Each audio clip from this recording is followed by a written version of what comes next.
Hello, hello. How are you today? Wow, I'm happy to be here again, and it's been a great day we had yesterday until today. Yesterday we learned so much also about how to stay healthy as what is it? As live streamers, as an entrepreneur, as a creative worker, right? And today we are going to have a lot of interesting talk also today. But first, let me greet you. How are you? If you have already joined us, please do not hesitate to leave beautiful comments or also your questions to our experts that who are going to present today. And then we will have a little chat if you want to, and you can solve your problems in this online world summit for live streamers.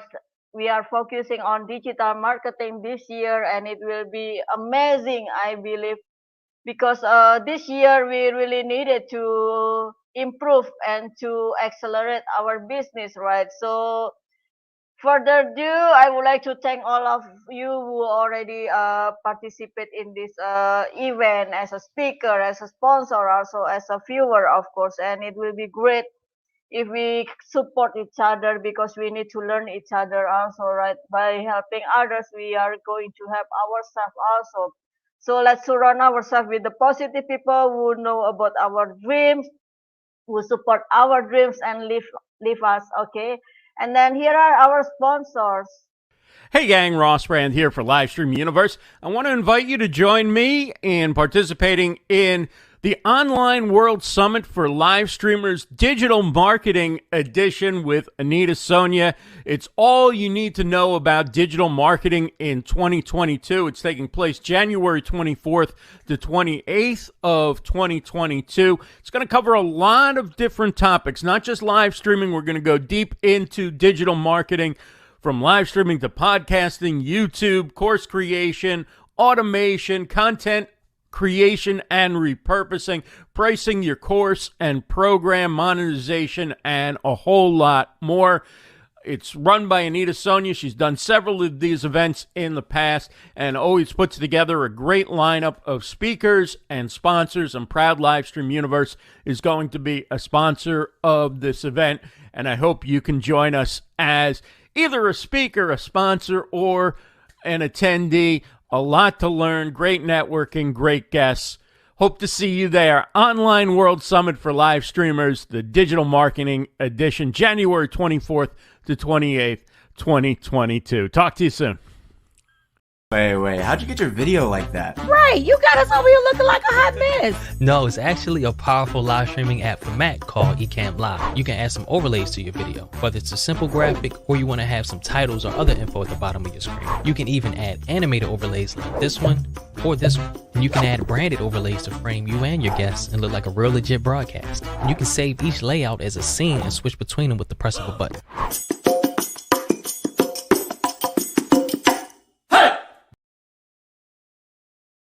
Every day, you face a great deal of uncertainty.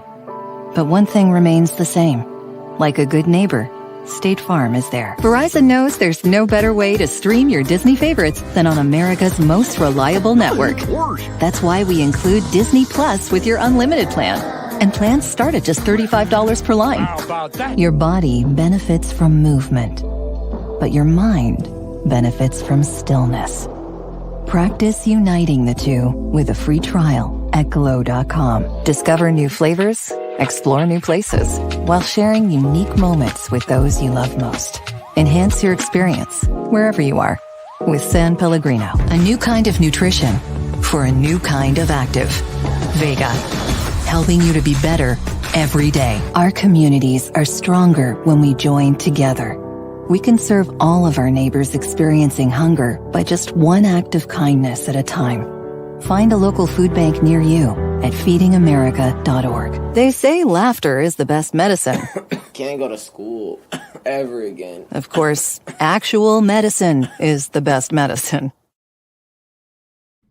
Hey, super entrepreneurs. I'm Super Joe Pardo, and I am so pumped to be sponsoring and teaming up with Anita Sonya on her upcoming online World Summit that is taking place in just a short period, just a short time away from now. I am so excited that I get to work with an amazing, dedicated, passionate, caring person like Anita Sonya, and being able to sponsor her upcoming event, it is so awesome because not only am I sponsoring it, I'm also speaking at it, giving a masterclass. So make sure you go and check her out. Check out the event. Don't miss out. Hi everyone, I'm Dr. Liz from Link Nutrition, and I help busy entrepreneurs just like you to be happy and healthy through the healing power of nutrition. Who is experiencing a little bit of Zoom fatigue? Perhaps you're lacking in energy from all the travel from different live streamer events. If so, I have got some tips and tricks for you. So please make sure you join me for my live talk as part of the online World Summit for live streamers focusing on digital marketing. I'm really honored to be a speaker and also a sponsor of this amazing online World Summit for live streamers event. So please consider being a sponsor and grabbing one of the VIP tickets. I believe there's a couple available, so make sure you sign up for your VIP ticket, and look forward to seeing you on the online World live streaming event, and make sure that I can help support you while you're taking care of business. Be healthy, everyone. See you then.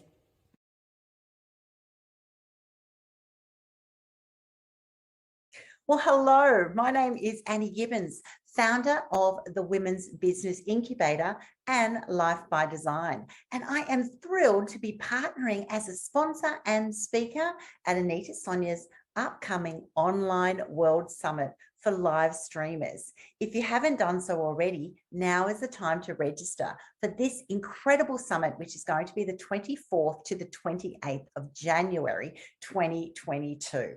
I know in business, I use live streaming and therefore digital marketing via that live stream every single week in my business. And you should be too, because it's one of the keys to your success as you scale your business. So come along and listen to the expert speakers I'm thrilled to be amongst. Now is your time to register so that I can see you there. Oh, it's been a great experiences to work with these brands who support me, and also our event to create the platform for us to speak, and also others experts to share, right? And the other sponsors also, Lindy McRae from Intuit Marketing. So if you need the automation, she works very best for it. And also, of course, Martin Lopez. He will also present tomorrow from the Curiosity Theory. So if you are a male consultant or coach and you want to talk the same with the male coach or consultant, you can contact him tomorrow also. He will present here. So I'm very pleased today that we have another amazing guest, and then this senior guest, I say senior because with his 30 years experience scared me off actually. Whoa, what am I compared with him for 30 years? But yes, this is what we have, the expert in their fields, and today he is going to talk about overcoming marketing obstacles. Can you imagine that in 30 years? Of course, the marketing system, the marketing strategy will be changed a lot, and then we need to adapt with it. We have to update our skills and our knowledge for it, right? To stay in the industry or to be the top in our field. So I would like to welcome him. Welcome, Greg Jameson. Here he is. Hello, hello. How are you? I'm great. How are you, Anita? I'm great, thank you. So I'm excited to be here again. This is going to be a lot of fun. Thank you so much. Thank you so much. It's been a pleasure to have you here again, to have an expert like you in the industry who still would like to share with us online, you see. I know that you have very limited time, but let's take a deep, what is it? Exploration on this industry. What May I ask you the question first that I'm very curious about, because we are in the new year 2022, and we had a lot of challenges last year with the pandemic and everything. There were so many people who had to stay at home still to work, while we expected to work outside, and then we traveled the world, but it didn't happen that much, right? And then there were so many companies who that were closed, and then so many industries went bankrupt because of this phenomenon. So, do you have any great tips or tricks or the fast way to get up again? You know, after falling, we have to get up, and then I believe 2022 is the time for it, right? Yeah, I think that I don't know that I've got a specific tip, but I think that there's no question that, the last 2 years have been really hard, both personally and business wise, for a lot of people. And there's no question that this year we've got to kind of pull ourselves up and say, hey, we're going to make a big difference this year. And at the same time, it's it's not just things related to the economy and the pandemic and the world situations and so forth. There's things going on technically that make it a challenge for us too. So it's going to be a challenge, but I think that if people recognize those challenges, that there's also some huge opportunities this year.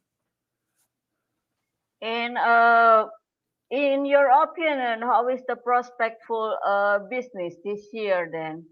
And what are the challenges we are going to face this year? I'm asking you like you are a fortune teller. Well, there's no question that there's going to be some great opportunities for business this year, but like I said, there's also technical challenges. This over the last couple of years, we've seen the reach of Facebook ads, for example, going down. It's costing you more to advertise, and you're not getting as good of results as you used to. And it's not just Facebook; it's pretty much any advertising platform. At the same time, we've had this kind of great opportunity for years as advertisers of being able to target very specific people that we want to target. We want to, as an example, I was recently doing a live virtual trade show for the wedding industry, and we used to be able to target brides that were going to be coming up and saying, hey, I'm about to get married. And so we would be able to target those people. Well, you can still do that to some extent, but not to the extent that you used to be able to because of privacy concerns. And Facebook and Google and all of the big players are taking privacy really seriously to the point that by the end of this year, Google is going to stop supporting third-party cookies, which really makes it difficult for advertisers to go out there and say, hey, I've got something to offer people, but I can't get to them. What a serious talk for my morning here. I know that it's evening there, but it is interesting. But with my mind now, will it be possible for your industry, like the wedding organizer, will it be possible for us to get married? Not me and you, what I mean, for the people like me and the other to get married online then, because the business are online, so is it possible to get married online, and then we are going to meet on the metaverse or something like that, so the online wedding. So it's not because of we get drunk and get married in Vegas, but now we can get married online. Will it be possible in the near future for the industry so that the wedding organizer will still alive? I think it's totally possible right now. The bigger question is that if, as advertisers, if we are trying to target people and third-party cookies are going away with the latest release of Apple's iOS, they've put in some email restrictions, so it's making email marketing harder on marketers. So what kinds of things are we going to be able to do? And of course, anytime that there are these challenges, people step up and say, hey, I have a way of overcoming that challenge. So Google is implementing a bunch of AI techniques, artificial intelligence, that it's going to probably allow us to market to people as accurately as we did with cookies, but maybe without some of the creepiness associated with it of, hey, you're following me around on the internet and I don't like it. Yes, yes, that's true. And then among those challenges that we are going to face this year, still there are so many fake profiles and the people who don't really use their platforms well in the social media, right? But actually, it is a great chance for us to start it because it takes time to, with those challenges, to build our needs, and maybe we really have to specify our needs, and also our target market. Is that correct? Correct. Yeah. And like I said, there's actually going to be things that are happening this year that I think are going to be real benefits for people. In fact, I want to show you something that I think is going to blow you away. Can I do a screen share?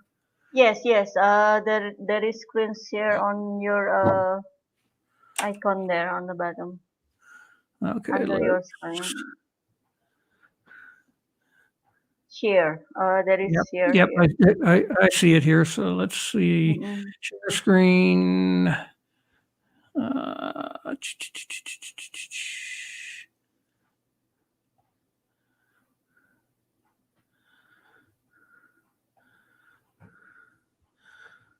Select a screen. Let's go.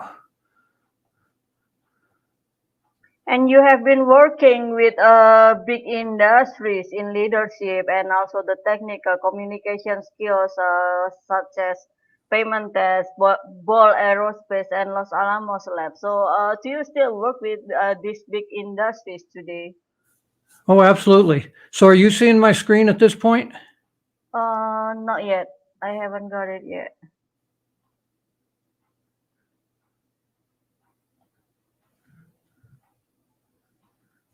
Oh, this one, yes.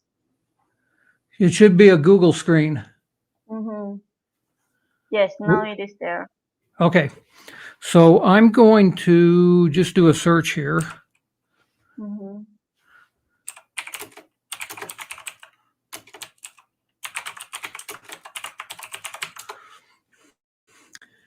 So I just did a search here for how to make Christmas crackers, and you'll notice that this huge video came up right at the top. This is what Google is calling position 0, and this is a featured image. Position 0 because it occurs before any of the ads, it occurs before any of the rest of the listings, and it's got this huge thumbnail image, and like I said, that's called a featured snippet. But the thing that's really important here is that Google is now looking at videos as a huge component for search engine optimization, and if you optimize your videos properly, you just might end up having a search position like this where you're kind of taking over not only the very first spot on the screen, but as a huge video that is just about you. And I think that is something that as business owners, if we look at what we've got going on with opportunities for this year, I think that video is a huge thing, and it's not just fixed videos. That one happens to be a fixed video, but things like what you're doing right now, live streaming videos, are also being indexed by Google, and video is a huge opportunity for us in 2022. Yeah, I believe so. And then, in your opinion, how much do we need to spend on the advertisement for the startup business, for the startup entrepreneurs who work from home, correct? You know, I don't know that there is a fixed amount on that at all. I think that Mhm. people can do a really good job of doing things like creating videos and having them go Mhm. viral, where uh, it may not be necessary to spend any money on advertising at all. Uh, Facebook may not like me saying that. Google may not like me saying that. I But hope they will not censor this then. the truth is that you do need to advertise to be in business if you want to stay in front of people. But there are lots of ways to get out there for little or no money, doing things like live streaming, doing things like creating viral videos, doing things like just posting on a regular basis to your website, blog, your social media accounts. There's lots of ways to get in front of people today. Yes, that's true. And then how can we niche our market, correct? How can we what? Search for the needs or needs our market, because we really need to specify based on your explanation today that it Yeah, will be more difficult to go out there to reach our market. So we really need to find the certain people that what is it, who are going to work with us. Of course, the yeah, certain people who that can pay, of course, right? But sometimes they are out there and we cannot reach them even though with the advertisement also. that's definitely the thing that's still a challenge, because we were Mhm. trying to basically target like brides to be, that we're saying, okay, how are we going to be able to do that in the future? And I think that one of the things that we have to look at is, if we're not going to be able to target them based upon the criteria that we've targeted them in the past, then maybe what we do is we use contextual type ads, and we put our ads on websites that are specifically for brides to be. There are bridal magazines, for example, and we put out ads on those websites. So we're reaching the right demographic that way, but it's not as creepy as basically following somebody around on the web with a retargeted ad. Mhm.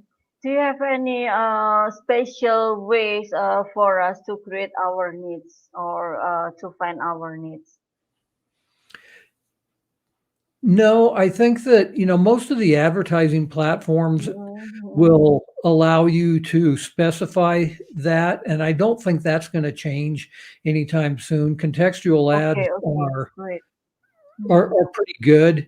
The problem is that some websites are kind of all-encompassing type websites. They're like a news website, and let's say that our niche is, we have a fishing website and people that are interested in fishing. Well, you can certainly go out to fishing types of websites and advertise your website on those fishing websites, or advertise your Mhm. product or service on those websites. You're selling fishing poles. You go to a fishing website uh, and you advertise your fishing poles. But it may very well be that somebody that is interested in fishing is simply interested in outdoors in general, or maybe they're even on a news site. In the past, if we were doing retargeting, an ad for our fishing pole might have shown up on a news website. And that's the kind of thing where I think, until Google figures out their AI technology completely, we may see a hiccup this year in terms of really being able to target people via advertising. Mhm. Mhm. Besides the Google app, do you think like the Facebook ads and also Instagram ads and now even the YouTube ads will compete each other, or we still need to hold on Google Ads, especially for the local business. I know that Google plays more than Facebook and the other apps that are available out there. But then, what about the other apps that we need to pay attention this year? I think that what people are going to have to do is really focus on things that they can control rather than the things they can't control. For example, I recently started an advertising campaign for a customer on a site called Nextdoor. I don't know if Nextdoor is where you are at all, but in the United States, it's a pretty big thing where neighbors go on there and they share with their neighbors, hey, I found this really good plumber. Hey, I found this really good person to mow my lawn. Hey, did you hear that there was a break-in on such and such a street? How are we as a neighborhood going to come together and solve these things? Well, businesses can actually advertise on Nextdoor, and for local types of ads, that can be a really powerful thing. So all of a sudden, that plumber that was getting lots of people recommending him can put an ad out on Nextdoor, and it is very targeted because of geographics, if nothing else. But it's also, as a neighborhood type of thing, that's something that homeowners are going to be interested in. Yes, yes, correct. You just have to look for opportunities, I guess, and say, hey, these are the things that are going to work for my business.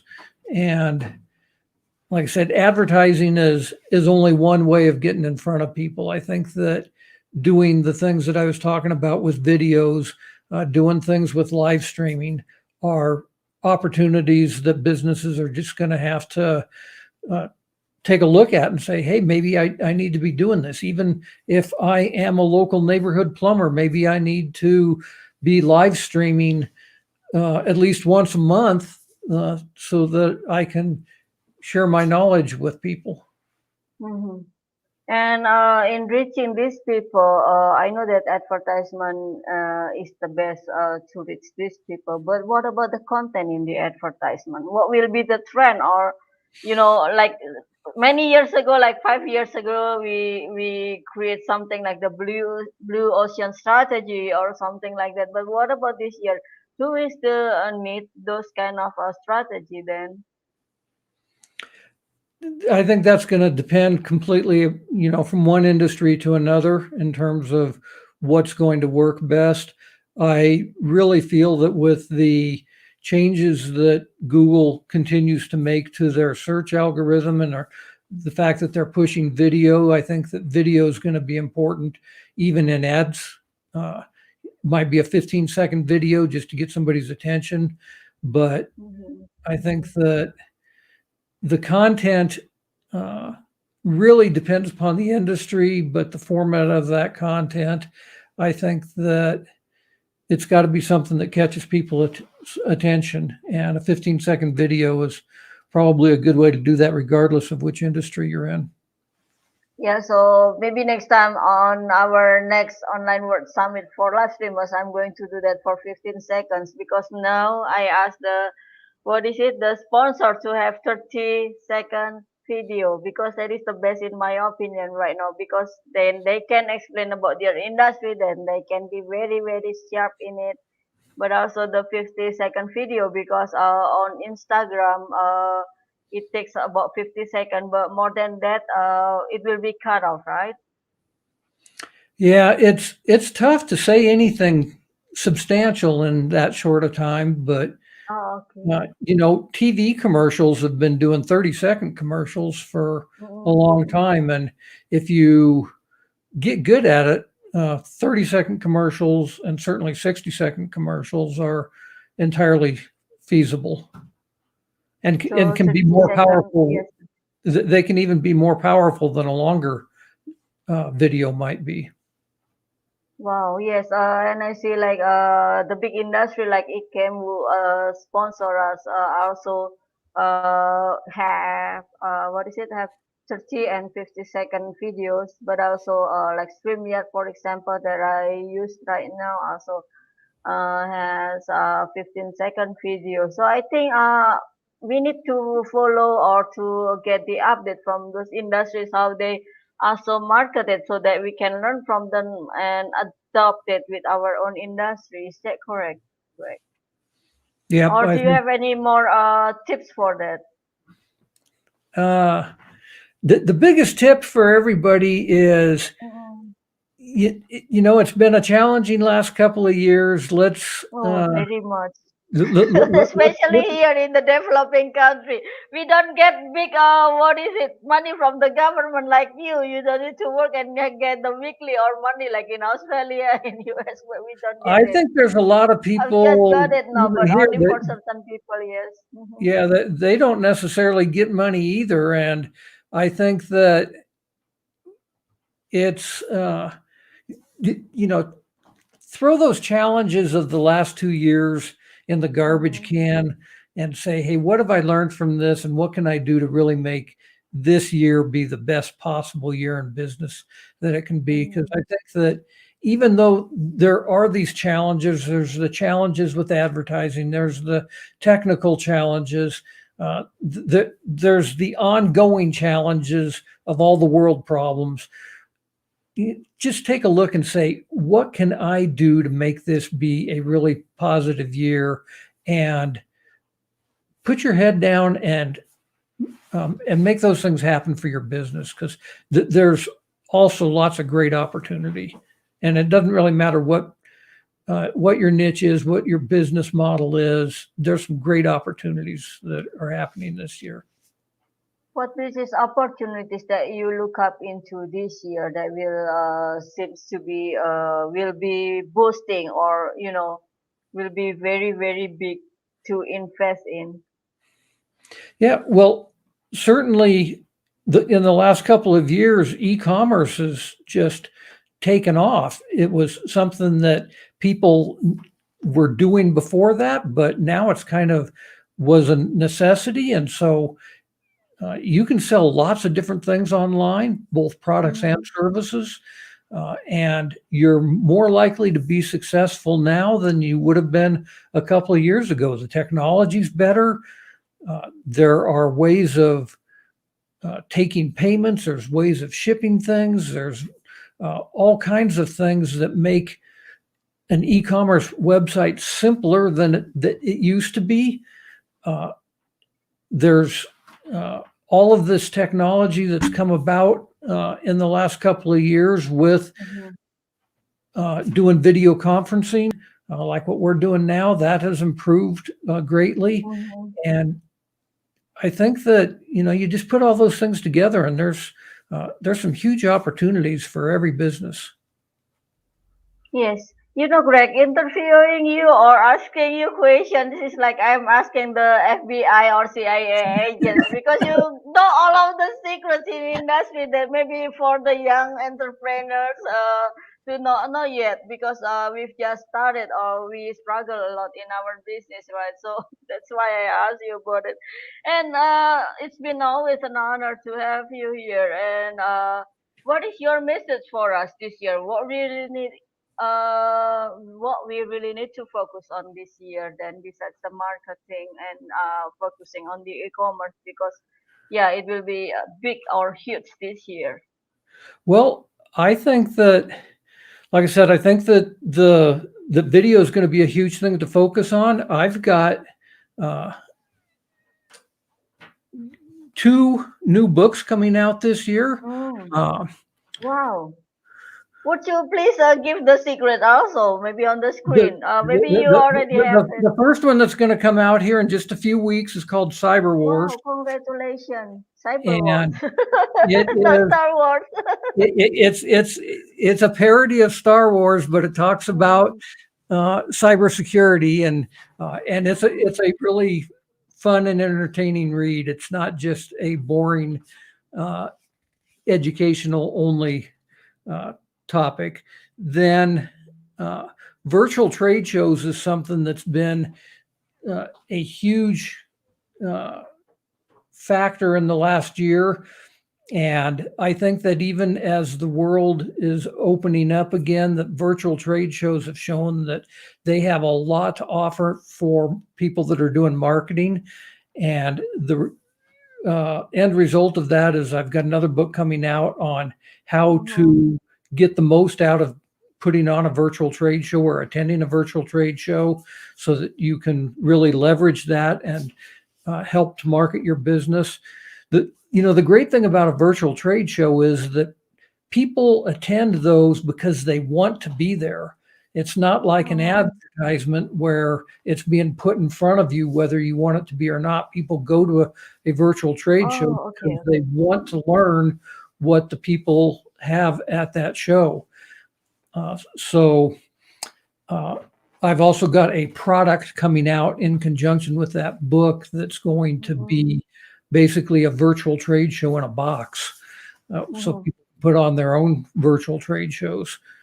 So think outside the box. Think of outside the box.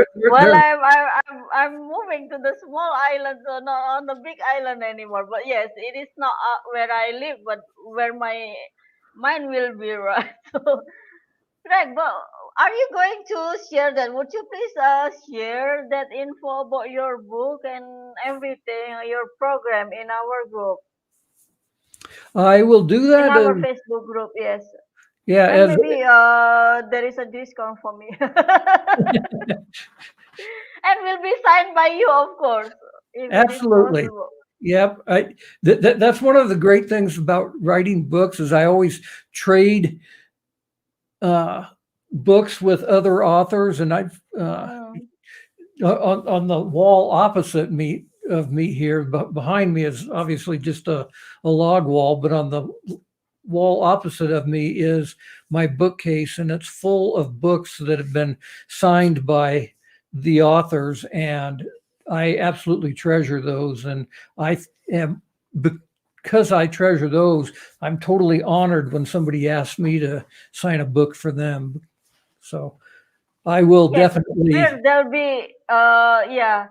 Please do share in our group, live streaming your brand Facebook group. So if you haven't joined us, please sign up also on the wordsummit.anitasonya.com. It is free to join this event, and you will get the replay. I will free everything for now then, because our great experts also share for free some of their valuable tricks and tips for us. Oh my god, this is very amazing. Greg, will there be like the wisdom word from Yoda also in your book? The words of wisdom out of the upcoming Cyber Wars book is that everybody that has a website, your website is going to get hacked at some point. So the question is are you going to be prepared for it? And I show you through the stories of Luke, store owner, exactly how you can overcome a lot of those things and prepare for them in advance. So I think preparation is the big key. And how we are going to protect our website if we don't know about the technology. Maybe I will learn to be a hacker first or something like that, correct? Well, it's always good to have a backup. Yeah, it sounds like to be the easiest way. Let's invite Yuan because he's already here and she's been follow us. She's been following us. Well, I'll let you and Suan talk. And good to see you, Suan. I would like to both of you to connect each other. And thank you very much for your time, Greg. Fantastic. Thank you. And I'll catch you later. I'll sign off. Yes, thank you. I will invite you to the next event also, Greg. Very pleased to have you there. Thank Appreciate you so it. much. And And Suen is here. How are you, sweet lady? I'm very good. I'm so happy to be here. I'm so happy to see you. And Greg was fantastic, as were many of the speakers that you've had. So Thank you anyone who so much. hasn't watched some of these, you really should. Ross shares some tips about e-commerce that Greg just mentioned. Some of that stuff was brand new. Tim Gillette will blow you away. He gives you an exact blueprint of how he runs his live streaming and podcast, which was so impressive. Julie was so fun. Dr. Liz taking care of your mind, your body, and your brain, your spirit. I just thought, I think you're doing a great job. Thank you for having me. Thank you for inviting me. Thank you so much. It's been an honor also to have you here. I know that you like my status, but I wonder why she doesn't register to be a speaker in my event yet. Is my event too small for her? But I'm very happy to have you here, asking you to speak in our event, of course, and then really appreciate and honor that you say yes to me. I was so thrilled that you asked me. The truth is, you have such great speakers that I was a little intimidated to say, hey, raise my hand. No. I'd like to practice a little. So I'm very, very happy that you invited me. And I love the topic digital marketing, because that is something that no matter what your specialty is, whether it be audio, video, or writing, as Tim mentioned was his specialty, you have a place. Even social media, all of that has a place in the digital marketing space. And so it makes it great to get, a lot of different viewpoints like you're doing here, Sonya. I love it. Thank you so much, Sue. Yeah, I have to be very sweet with you today. Who knows that you are going to rewrite my website? That sounds fun. Because, copywriting is my weakness, frankly. Also with Sonya's English, right? Especially on the with call to action. Sometimes the people will misunderstand what are you talking about or something like that. But I improve. I use Grammarly. I use Thesaurus, something like that. So I learn from the others. So then today we are going to learn a lot from you also, because you are into writing, right? Then. I don't know how to introduce you, because it seems that you are the expert in it. Would you like to introduce yourself, Yuan? Because this is your first time in my show, right? Well, I kind of feel like writing, as you're alluding to, is the core to the foundation to many of the digital creations that we all do, whether it be a podcast, whether it be, I think. Oh, I just watched Andrew Davis. He does the loyalty loop, and he's a big marketing guy. And Drew Davis, he said that I felt so much better because I've been struggling so with video, and I'm usually way more nervous, although you make me feel comfortable on live. So I thank you. Thank you so much. But the thing is, I've been struggling with that. But when he when he let the audience know on LinkedIn last week that it takes him 40 hours, an entire week, to create his 8 to 10 minute video, boy, did I feel relieved, because, there's so many parts to it. And he explained that the scripting is one of the key components, that having that idea, as Tim called it yesterday, having that idea that you grow everything else from, is really a key thing. And that scripting and writing is kind of at the basis of everything. And of course, copywriting is another art. And I think sometimes people get confused with copywriting, content writing, just article or blog writing, and they all have their own, unique flavors, so to speak. So it takes a little bit of practice and a little bit of education to really hone in the skills. But I can tell you this, I can promise you this is the beauty of live streaming, podcasting, or writing. These are things that as you do it, you get better at it. And so there's hope for even the newest and goofiest of us, because I know I always feel very odd being on camera. I'm like, you look very sweet today, by the way. See, I'm very sweet to you today. I will give you a lot of compliments to have me writing. Well, the other thing is, if you are a writer, don't just give it all away. Now there's Oh, trades that okay. we do, but things like that are nice that I worked with people. But the thing is, That's I think true. that the other thing is that because people ask me to write for them every single day, but I also have to try to make that bread and butter somehow, as we all do. But the thing about it is, I think some people don't give it the credence that it deserves, because like you've admitted, there's some kinds of writing that are tougher, like copywriting, and it does take practice and time to hone in, and not everyone can do it, even though everybody tries. I gave Ann Handley a little bit of crap because in a blog post that I wrote, because her book's called Everybody Writes, because everybody writes. But I feel like there's writers and there's writers. The other thing that I loved about Tim's discussion yesterday, though, is that you can be a blogger and writer, and look, I'm showing up on Livestream. Yikes. I'm showing up on video. Yikes. I started doing a podcast. But it all stems back to my main thing, how to bling your blog. And so I just opened recently a course called How to Bling Your Blog and Feed That Hog, because the blog is your website, is your home, no matter if you have audio content, video content, if infographics are your thing, if you're whatever you are, your home, whatever business you are, your home is your website, and then your blog that you must bling is your content hub, and it should be the activity center of your website. It should be the red carpet that you roll out to people to love you and to get to know you, and you roll out the red carpet to invite them in. So that blog needs to be part of your bigger digital content marketing and digital marketing strategy. People think they could just, function outside of having their own home, and your website, your home, and it is an essential. And so your blog is the engine to that. It's also the fuel of your content marketing. So even though our title today is how to bling your blog and feed that hawk, I hope that you talk about copywriting also, because there is a request here from Ross also. I'd love to hear how you differentiate content vs copy writing, right?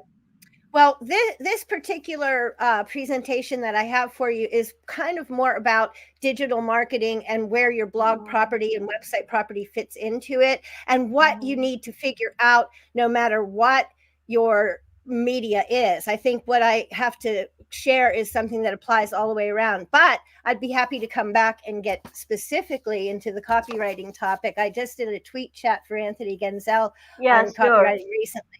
Sure, So I will put you in solo so that you can have your time to present. Okay, I'm going to try to present. Okay, this is me trying to get this going here. So I say, wait, I got to pull up this other window. I'm a rookie on this stuff, guys. And there it is. Am I showing up properly? Is it showing up then?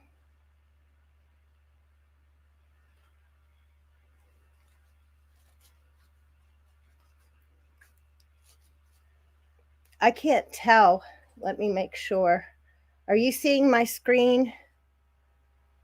I'm not sure if I'm doing that right. Hold on. Oh, I see. You're seeing the presenter view instead of the full screen. So maybe in my screen share, I have to switch pages. Not sure. Let me make sure.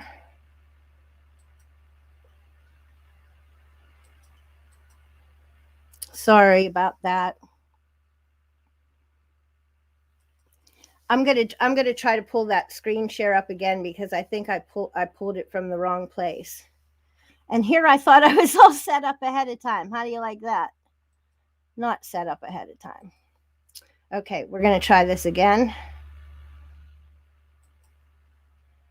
And we're gonna take you there. And I'm gonna go back a slide. And I know what I have to do, I think.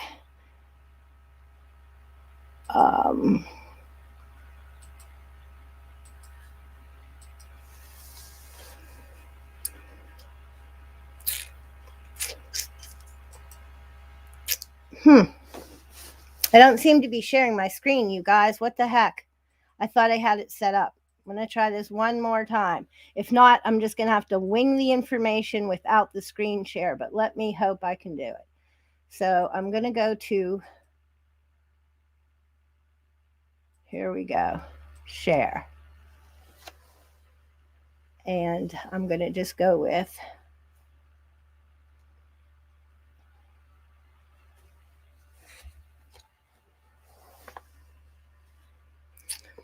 okay.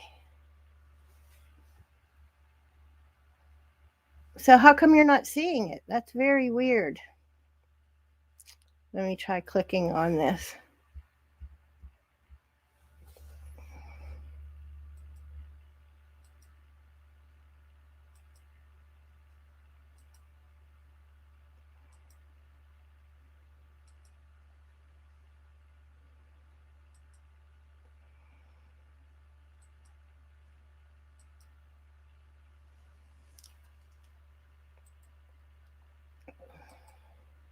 Okay, yay. Somehow we're seeing something here.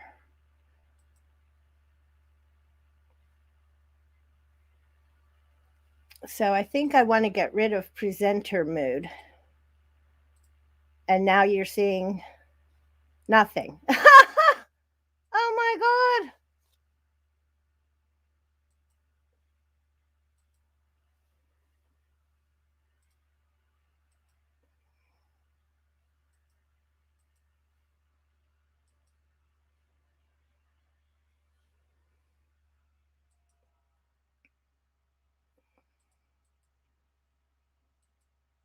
Oh well, I guess I'm not doing this right, Sonya. I don't know. I had it up there, and now it's not. Let me try one last try here.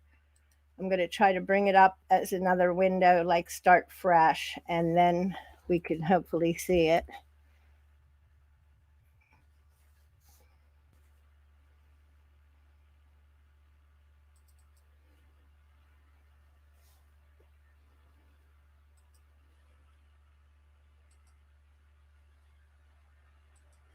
Okay, last try. I think I'm set up correctly, like I thought I was set up correctly before, but we'll see.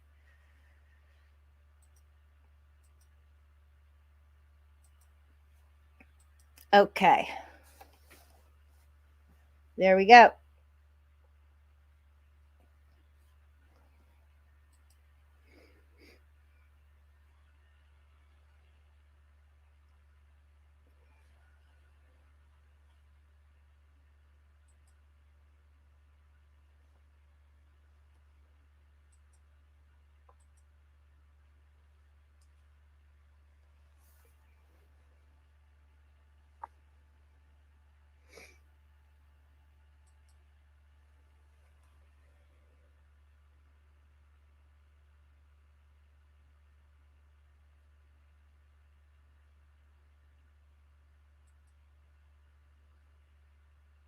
Okay, we're seeing it. I just wanted to make sure before I go into presenter mode.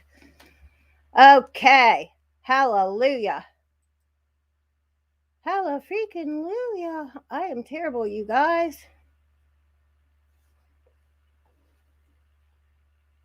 Okay, so here we go.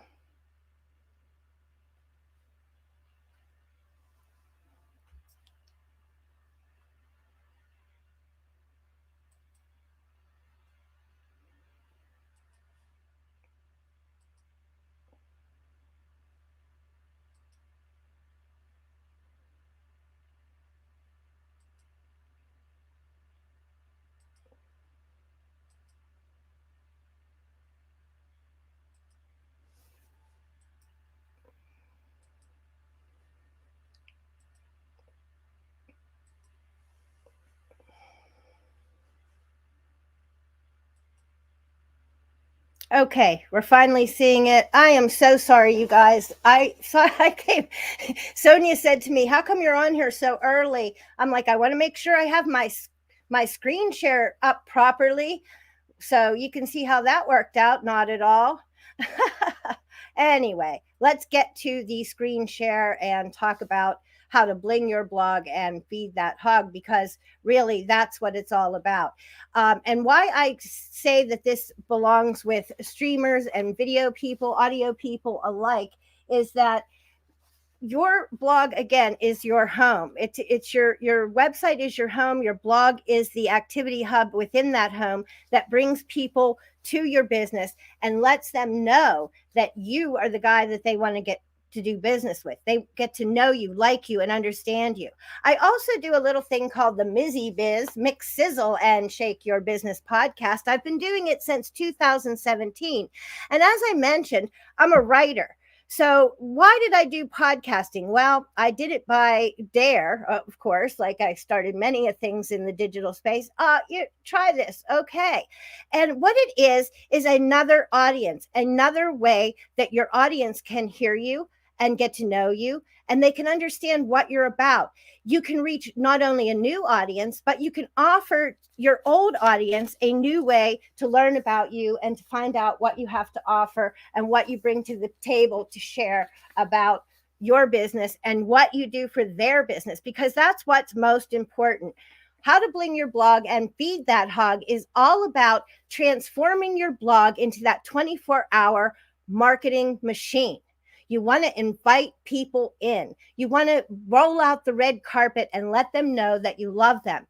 You want them to understand what you're about and why you can help them. And so I have this little course. You can grab it up. I'll put a link somewhere or other, but you can grab it up at AppSumo for a super cheap deal. And how you do it is you grab a triptych and you enter with me as you're learning, as your conduit for learning. You enter the blog transformation highway. And on the blog transformation highway, we go on a little trip that I call a blog learning quest and a business journey to take your blog all the way to blog hog heaven. And that is a level where your blog starts to create awareness for your business. It brings attention to your business and to you and to your website. It lets people know that you are helpful and that you deliver valuable content.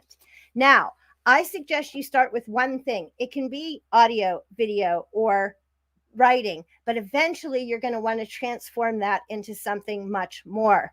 But you can't do that if you don't, as we start, I'm taking you on a little tour of the course. If we don't start at Overlook Point and take a hog's eye view, looking at our business from the bigger picture, because if you don't understand what your business is about and what you're trying to accomplish and who you're trying to talk to or reach, who your customers are, if you don't understand that stuff, no one else will.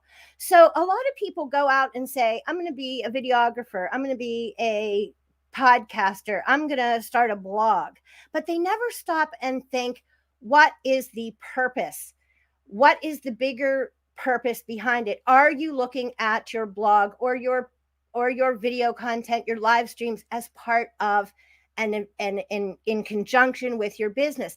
That's what people forget. And it's so much a part of your business that you have to be aware of that.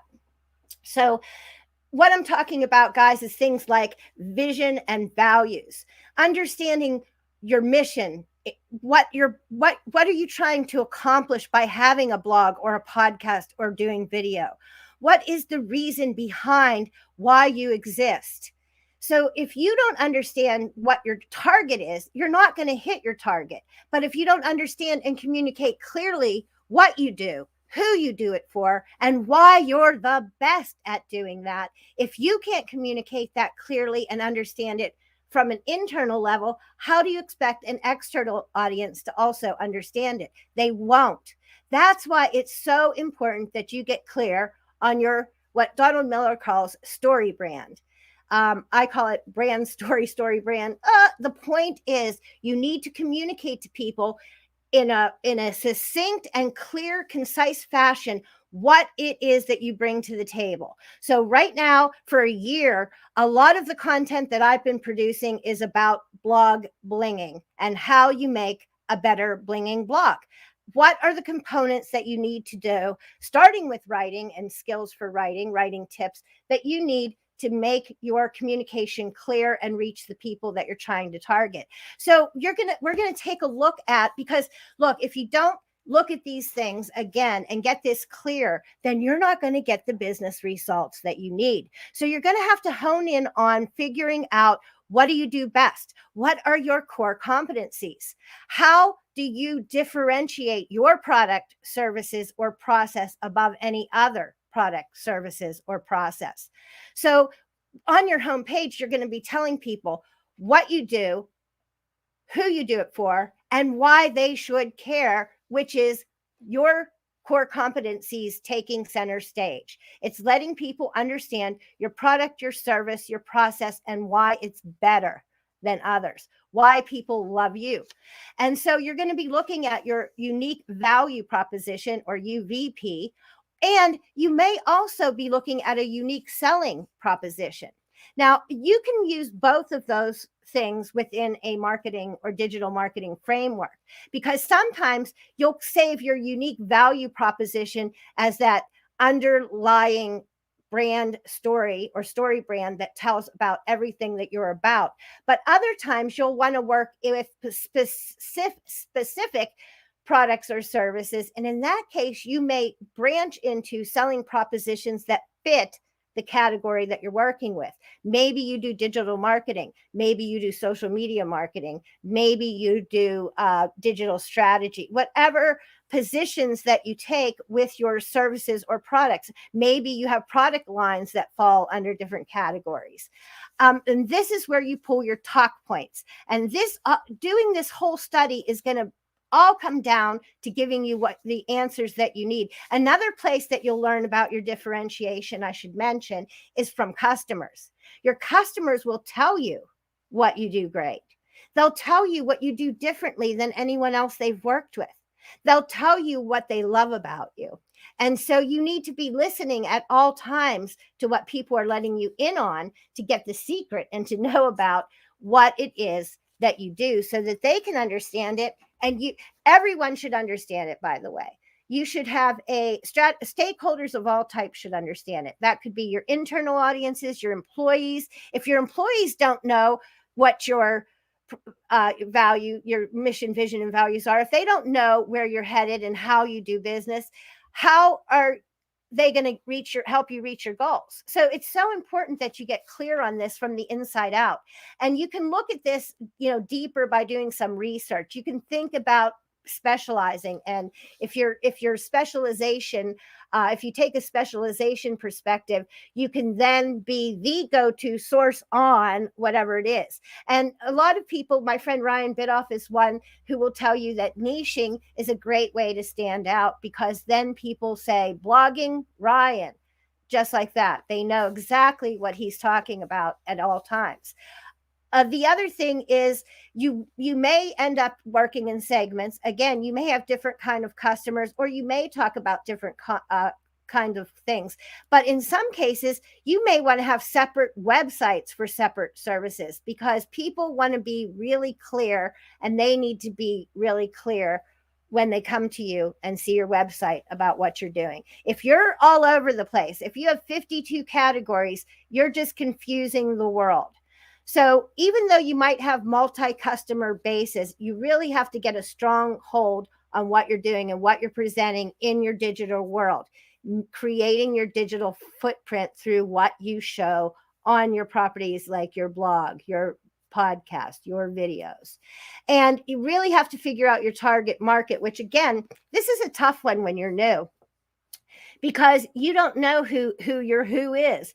And in the course, I give my students a lot of different ways to try to look at and do worksheets that give you the avatars and different ways to kind of talk yourself through figuring this out. But the other way to do it is to think about who your customers are. Even if you have one customer or 5 customers, who are each of those people individually?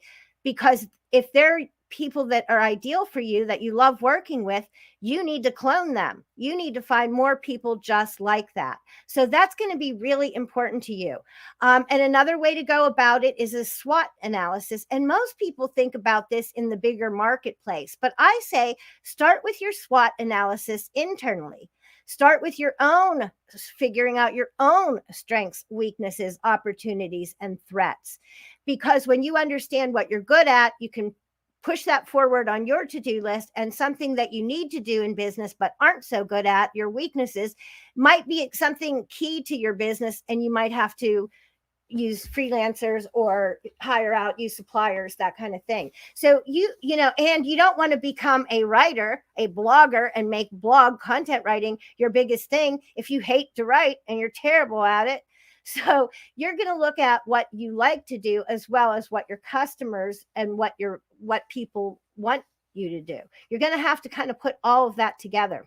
And then we get even deeper into this, because how are you going to develop your blog content strategy? Remember, your blog content strategy lives within your content marketing strategy and editorial strategy, and that lives within your bigger content marketing, and then your marketing, and then your digital marketing. And that all has to align back to your business. So before you get into what you're going to do to develop out your content, you have to align that strategy by looking at that bigger picture. So that's one reason why that is super important and why I bring it up. And then I kind of make a joke here, because, you know, there's this, there's that, there's a million things. And especially when you're first starting, it's overwhelming how many millions of things you could be doing.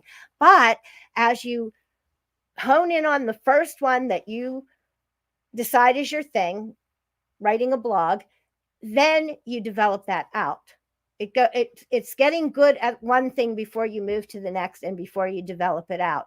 As Greg just mentioned, you know, eventually there's a lot of opportunities to get yourself in front of people. And so I even mentioned social media marketing in here. I mentioned how-to guides, case studies, podcasts, videos, slide shares. But the big question that everybody has, and why I want you to join my How to Bling Your Blog course, is but how is the question in the but here. So I want to help get you all the way to that point, because taking a microscopic view, that skeletal x-ray of your blog, you'll look at, what kind of blog content do I want to do? What's the purpose of my content? You'll have to figure out what are the key ingredients and the unique formulas to create the kind of presence that I want for my digital marketing. What will be my media mix? Will I have what kind of editorial strategy? Do I need a core site structure and key pages for an effective blog? Heck yeah, you do. And we want to look at foundational content, pillar content, and user experience. And when you think of all those 5 things, then your biz blog strategy, your goals that align back to your business, and all of this comes together at once. So this last thing, your biz blog strategy and goals, that comes to you when you figure out the rest of the ingredients that are going to get you here. So this is why I think I agree with Ann Handley. She kind of tells you to slow down to speed up. She's telling you in this quote that I stole from my dear pal. She's not my friend, but I haunt her. She's somebody I follow a lot. Poor Ann Handley. It's important, she says, to slow down our marketing and to get those basics right.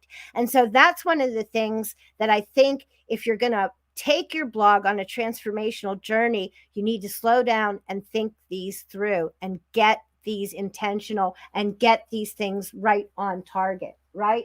So she says, I'll do her quote. It's important to slow down our marketing, get the basics right, like developing a documented content strategy. I know, guys, you got to write some things down, and about doing the required research. And that research means looking inside, I think, as well as externally at the larger landscape, industry, competitors, all that jazz. And for me personally, a lot of what I've done in business, both in my longer term business that I ran for decades and in my new Madonna makeover into the digital space, into writing professionally, what I found out that sometimes you want to keep your head down, because if you look around, you get intimidated, you get scared. You want to keep your head down and just keep moving it forward. Sonya does it. so many people that she's talked to, that's what they do. Julia mentioned making friends out there and building relationships. Those mean so much. So you have to do that required work, research. And then she says, developing a robust, non-one-dimensional flat Stanley buyer persona. So it can't just be, middle income, age, blah, blah. You got to really make these people real so that you can speak to them, right? You can relate to them. They can relate to you. They can understand that you have something to offer, and they can come to you knowing that you're the go-to source. So then you'll get to the point where you're articulating your biggest story and you're investing in quality, excellent writing. There it is, Sonya. She says it again, like investing in quality, excellent writing and editing and storytelling. These things are really significant to getting your brand story, your business. And by the way, guys, I always say that you are your brand. You are your business. So marketing your business is really just a function of how you behave in business. So when people see that you do good work, when they see that you do things on time, when they see that you show up when you say you will, that you'll do something extra, that's when you find good business. Now, for me today, I'm here doing this off the cuff, and I'm loving it because I'm practicing, I'm helping out Sonya, and this is all going to help a lot of other people, I hope. By the way, don't forget to bling your blog and feed that hog. Join me now for AppSumo. We're just getting into workshop 2 next week. You're on time. So we don't want you muddling around, right? We want to get your core business. We want to understand your site structure. We want to put a content strategy with that aligns to your core business. That site structure is going to help you with that thing I call SEO, which is search engine optimization, or SERPs, because you want to get to the search engine results page for where you're getting noticed. As Greg mentioned, finding space 0 would be great. And if, branching out into video is one way to get there, think about that, because most of your blog posts can be turned into video, which Tim explained. You can have a blog post, a video, and a podcast on a similar topic, and now you've got 3 pieces of content.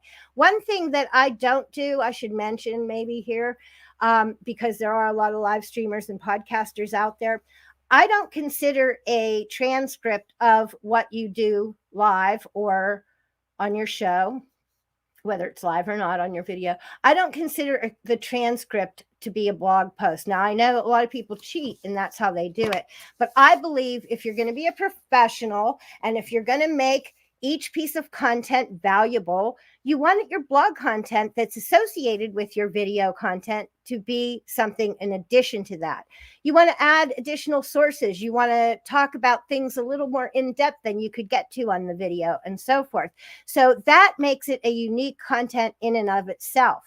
And so you're going to have to look at your mechanics and your techniques. You're going to have to look at your key categories. You don't want 52 categories, as I said. I think right now, best practices are 7 categories maximum. If you can keep it to 3 to 5, whoop, whoop, whoop, you win even bigger. And we get into details about how some of this should work and where things should go even on a page and what pages they belong on your blog or your website, etc. We look at the difference of we look at pillar or cornerstone content pieces and look at evergreen assets, things that you can continue to use to spread your core messaging over time because they're valuable over time. They don't change. And then we're going to get even deeper into content design with clusters and silos and pyramids. Oh my. And what are those things? And what's different and the same about them? And what is the point of thinking about content in terms of design? And of course, user experience, because now you can't just create content and throw it up there. It's too competitive. If you don't try to provide an experience in what you create with your content, then you're not getting to that next dimension where you reach the point of engagement and you reach the point of not only engaging with people, but also with interactivity and so forth. So you really want to have an experience with people that goes beyond shouting out your stuff. And again, I call SE, search engine optimization, SEO, because I believe call me crazy. I know you will. I believe that when you write for people and when you create podcasts and video and live streaming for people, then you have people that interact with you and engage with you and leave comments for you. And all of those things are so important to you providing a good experience for people. And when you start getting those things happening, then you start also getting a lot of the interaction that you need in order to grow. And look, guys, you have to have a community.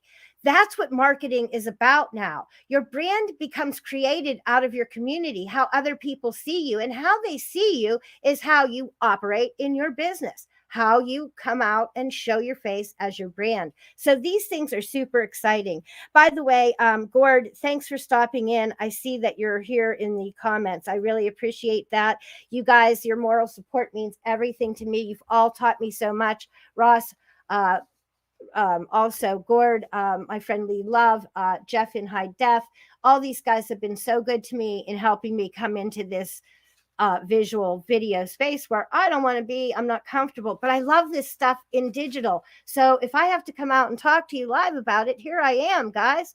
And also I started doing some of the video so that I could do well with presenting for the course content that I want to share on the Blog Transformation Highway, where we collect blog bling on our way to leveling up your blog to gain you clients. So user experience, if you solve for user intent, if you offer helpful, up-to-date, and desired content around your topic or industry, guess what?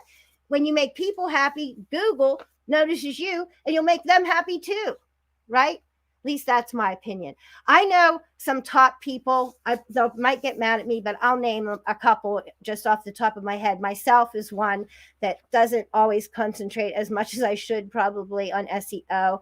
I'm worried more about people. And Hennika, my friend Hennika with Enchanting Marketing is the same way. She's one of the top business writers, has a huge amount of traffic, and she's really not spending a lot of time or money on SEO. Of course, you use it, and why wouldn't you put every tool in your toolbox to good use? We want to learn about it. We need to write using it.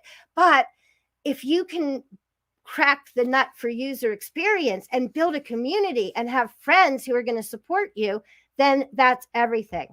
So you're going to get through all of this, the context of your content, so that you can figure out what can we do to improve. You are looking to gain those things that not only SEO, but people like and want and need to know about you, that you're an expert in your field, that you write content with maybe some thought leadership that gives you some authority, that helps you stand out, and that certainly you're trustworthy. And when you're not a person, when you're just a brand, people don't feel as much trust with you. They want to speak to even brands these days. That's why marketing today is a two-way street. That's why you need to think about things like your voice and storytelling and how you can express your unique value proposition so that it's understood in your branding and it's understood in the content that you produce. So that's what's super cool. And then we go on to a visit to Porgy Park, because in Porgy Park, we're going to look scientifically at this. And this is one thing that I want to tell you guys. We've gotten so much good information through Sonya's workshop this week from different people.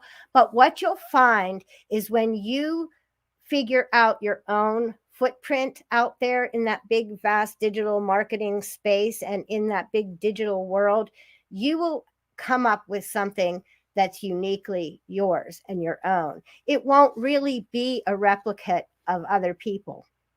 It'll be what you figure out that works as your marketing mix and your way to find. Look, the other thing I say to my students is, if you have a goal for so much business and you have your website is able to attract those key customers that give you so much business, you don't need to be chasing Google down all of the time, because you're able to reach those ideal clients and you don't need traffic. Now, if you're an affiliate marketer, you certainly need traffic. It's a numbers game. But you have to, that's another reason why you have to hone in on what it is you're after. You might be starting a course like I am, and you'll be happy if you get 10 people that really get something out of it and can say good things about it. And then the next time it's open, it grows again. And you have something to build on. You have something that's really core to your business and really gives you a chance to share directly with people in a nice way so that they can understand and learn everything from you. And so one of the things that we get into deeply, because it's where your blog lives, is your website. We have to be, and this is, Sonya, where your copy is going to come in. And look, there's sometimes I don't want to write copy for some people because I already know that what I know to be good copy practices, or what I know to work in certain industries or with certain personalities or brand personalities, isn't going to be what the customer thinks. And this is a difficult thing because that's one of the things that you really have to do best in the digital marketing space. You need to be wanting and willing to evolve. You need to be willing to change your perspective and experiment. You need to be quick on your feet to try something new and exciting and go out there and put yourself, like I am today, putting myself live in an uncomfortable space. But that's because I'm so passionate about everything about your blog property and how it's so core to your digital marketing footprint, and how no matter the places where you put your other media, your YouTube channel and all your social channels and whatever, if you aren't bringing a community back to you, then you're really not getting that full connection. So that when a platform changes or goes down or turns you off or whatever happens, you still don't lose touch with the people who are your community and who, love your brand and who work with you. So these key pages are going to be super important. The other thing is, when you talk about your homepage, I have a few clients that I had a financial guy, and he didn't want a homepage. He wanted a landing page. And there's a big difference between a landing page, and I'll be real brief in explaining this to you guys, but a landing page by all standards oftentimes doesn't even have a heading on it. It has nothing but one doorway. The doorway that I want you to take through this landing page to sign up for my course, sign up for my email list, sign up for my webinar, sign up for my lead magnet because you need these tips, whatever it is. When you send someone to a landing page, you're giving them a single doorway. Now, on your homepage, that's not what you want to do. On your homepage, you need to be giving them multiple doorways, multiple ways that they can look around and get to know you better. So your homepage might say, hey, start with this. This is what Henneke, my friend Henneke, does. Hey, start with this free email course and get a little tidbit for a period of time on writing tips. And it's really, it doesn't feel like stressful at all to give your email. And that's one path. Or do you want to know more information about this topic, or this topic? Click here, here, here. And she takes you in pathways to where you want to go, or where she would like you to go to get to know her and her business better. Do you want to go straight to her coffee mugs and buy one of her cool mugs? I have her mugs everywhere. There's one right here. So if you need a little bit of Henrietta to give your writing some inspiration, and you just came because you heard Sue Ann has her mug and now you want one too, you could go to her website and click right to there. So everything on there is intentional, and it gives you different paths, because the last thing you want people to do is visit that website, visit that homepage, and bounce. You need instead to invite and delight and bring them in, bring them closer. So offer them avenues, as opposed to a landing page, which is a single door. So your homepage is avenues to you. Your other landing pages are not. And then the about page, the hardest one to write. Getting your services page correct. And look, again, I don't tell you this is the one and only way. I'll say, here's some best practices. Here's some samples. Here's some ideas. And let's work on what works uniquely for you. And that's so important. So we move along to pages pit stop, where we really roll up our sleeves and we get dirty, dirty, dirty. We have worksheets, checklists. We start getting into the real working plans, the editorial guide. We talk about different ways to make your work and processes go smoother, whether it be borrowing Chris Brogan's action stacks, borrowing batching systems that my friend Gord likes to do, working with brand and content templates, so that you can have a repeated process where you don't forget things. There's many ways to go about it. But what you have to remember is that your business activity hub lives on your website in this beautiful land called the blog. You see the shiny rainbow there? It's a properly run blog to help you, what? Stay top of mind. Grow your reputation and your authority and your thought leadership. Get in front of new business opportunities, because when you're real specific about what you are, who you are, what you do, then opportunities will come to you. And you want to drive that traffic to your biz through your blog. And here's the thing. If you do this really good, your blog and your website are a 24-hour marketing machine. They're letting people see and learn about you, whether you're sleeping or at the beach. So you really want to make this an inviting place, a place that people can come in, they can interact, they can get to know you, and they can feel like they've really found something that's worth coming back to or worth signing up for. So it's really important. And it was so exciting for me to be accepted on the AppSumo marketplace. And I'm live right now there for a special deal. As I said, super cheap, jump in.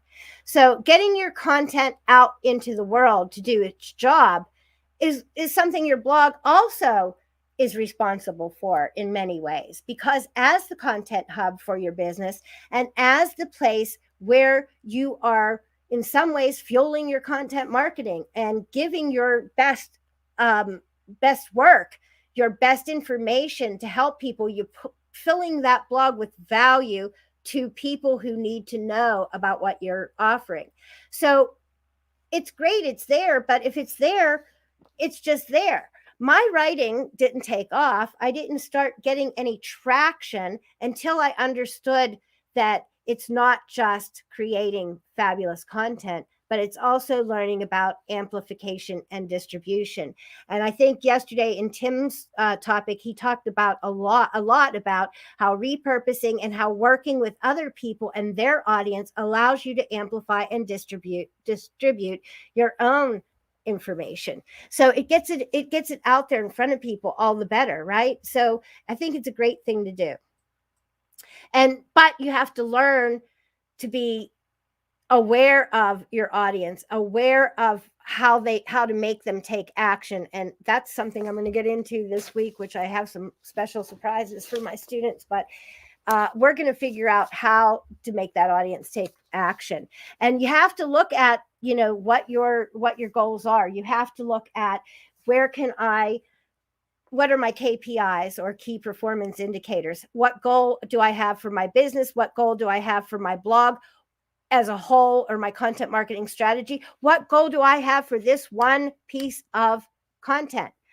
Even down to there. So that's important. And if you're measuring, analyzing, and implementing based on what you measure and analyze, you're really moving ahead of the game. So the job of your blog is a big one. It gives your content a purpose. It gives your social strategy a purpose. And it gives it all a place to be found easily by people and to invite them back again and again.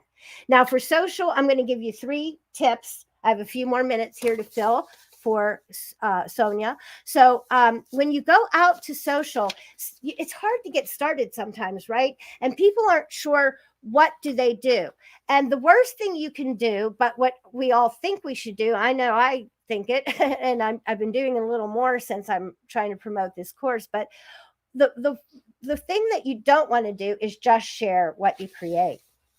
But it's important that you share what you create, because then people get to see you and know you, and you're putting things out there. You're staying top of mind by creating and showing it. But you also need to curate other people's content. And why curating is so important is that, and Tad, I think that the hippie marketing guy is Tad, maybe Hardgrave, but he's the hippie marketing guy, hippie marketing. Anyway, the other thing, when you curate other people's stuff, first of all, curating is great, because when I first got on Twitter, that's the first thing I discovered. I could grab really top of the line content about everything I'm interested in from people who are way better than me, and I can find it all there on Twitter. So I actually started using Twitter as a way, because people are curating excellent content or showing you what they create. And these are things that I'm using in my posts. These are people I'm following because I'm interested. I'm linking to them and I'm building those relationships with them. So curating isn't just a matter of, throwing out industry information. You definitely want to curate in your associated topics, not just haphazardly. But it also gives you a chance to make contacts with people. I shared my friend Ryan's stuff for years before he said, "Hey, Sue Ann, I noticed you share me." Oh, hallelujah. Yes, for 3 years now. Thanks for noticing. And now we're best of pals. We help each other all the time. And so, it was because I curated his work and watched his work. And that's happened with many people. I met Lisa Sicard, who I love and do a lot of business with, on Twitter. And did I even meet Ross on Twitter? There's so many people that started at Twitter, and then maybe it moved to their preferred platforms, live streaming, Facebook, whatever. But curating is more than just sharing content. It's sharing people and getting to know people. And so that brings me to the final C, which is communicate. And of course, that's super important, because if you don't communicate, if you don't put the social in social media marketing, and people don't get to know you like a little better than just, whatever you stick up there, if they don't get to talk to you a little bit and realize you're a real person and you're a nice person, you're a smart person, you're a polite person, you're a crazy person, whatever all they determine in getting to know you, Lee, that crazy person was for you. If you're watching, I know you know. We call each other crazy all the time, but crazy people are often creative people, and that's a good thing. So keep that in mind. And back to that slide one more time. Automation is not autopilot. So in other words, that communicating thing is going to be really important. And I didn't used to automate, but now I do, because Lisa turned me on to Agorapulse, and then Mike Alton helped me get into their influencer program. And I love the software because it does so many things to help you get into a strategic thinking. The software, just like Yoast helps you to learn SEO, Agorapulse helps you to understand and get strategic with your social. So I endorse them and love them. But one of the things that I bring to you in the course, and that you need to do in figuring out what works best for your business, is you don't want to take you want to take all their information in, but you don't want to make everybody's thoughts and everybody's method. As I think one of the speakers alluded to, you can look at people to get their ideas and to work, to try to emulate their good stuff, but you don't want to be them. You need to be you. And a lot of people say, especially in social, 80% sharing, 20% creating. I'm sorry, but if you're a content creator and you're not creating content, first of all, you have nothing to share. Second of all, you're not putting your time and talent into what you want to do. I mean, I'm not creating content to be a social media producer.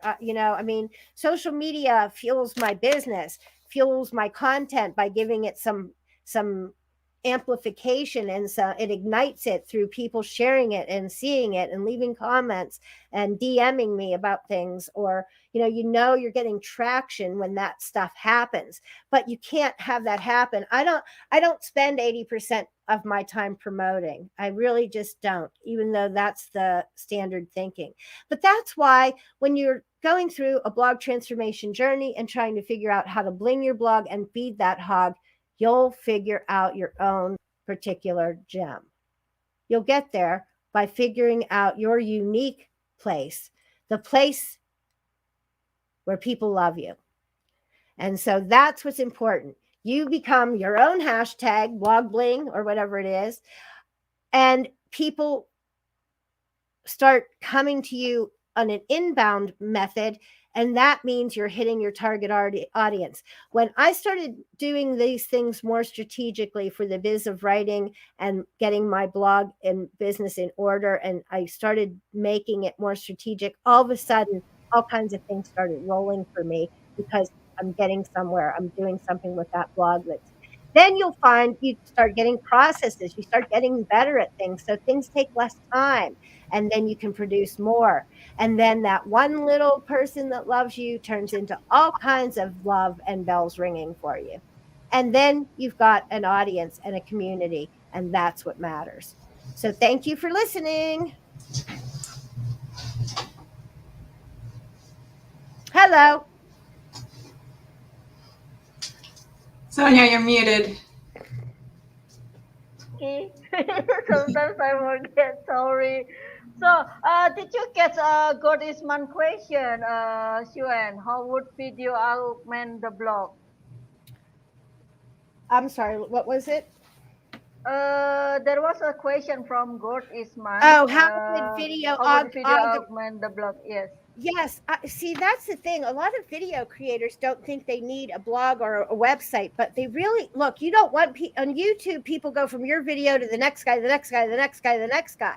But if you bring them home, to your blog, to your website, then they are yours exclusively, and they're going to go from your video to video to video, or podcast to podcast to podcast, or article to article to article. Once you bring them back to your home, then they can, that's where you ultimately want your audience to come to you, right? Mm-hmm. Wow, it's been a great presentation, and I thank you, Godman. Thank you, God, for your beautiful question and comment.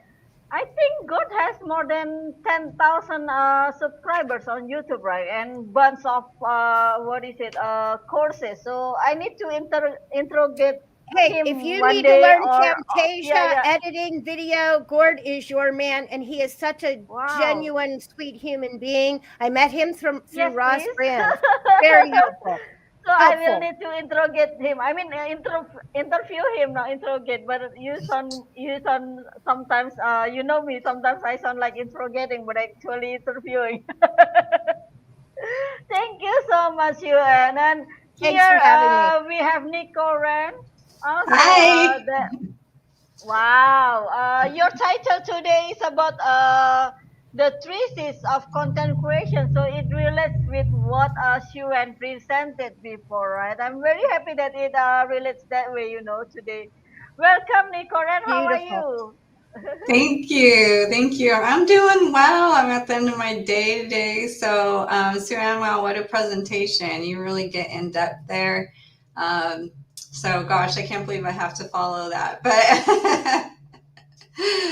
But I'm excited to be here and help out anybody who's really getting started with their content creation. And I think it's also good for people who might have been in it and to go back and review. It's one thing to know what you're supposed to do. It's another thing to actually execute it all the way. Absolutely. Yes, and congratulations on your program, on your company. I'm on toes. Yes, sometimes we feel burned because of the content. You see how to create the perfect content. Yeah, can you see my shirt? Our market. Oh, yes, I love it. So, Xuan, thank you for Take care. being here today, and I will see you next. I hope that you will come to my event again for sure. Thanks for having me. Great. Do kick butt, Nicole. I bet you'll got them covered on getting it done. Thank you. Thank you.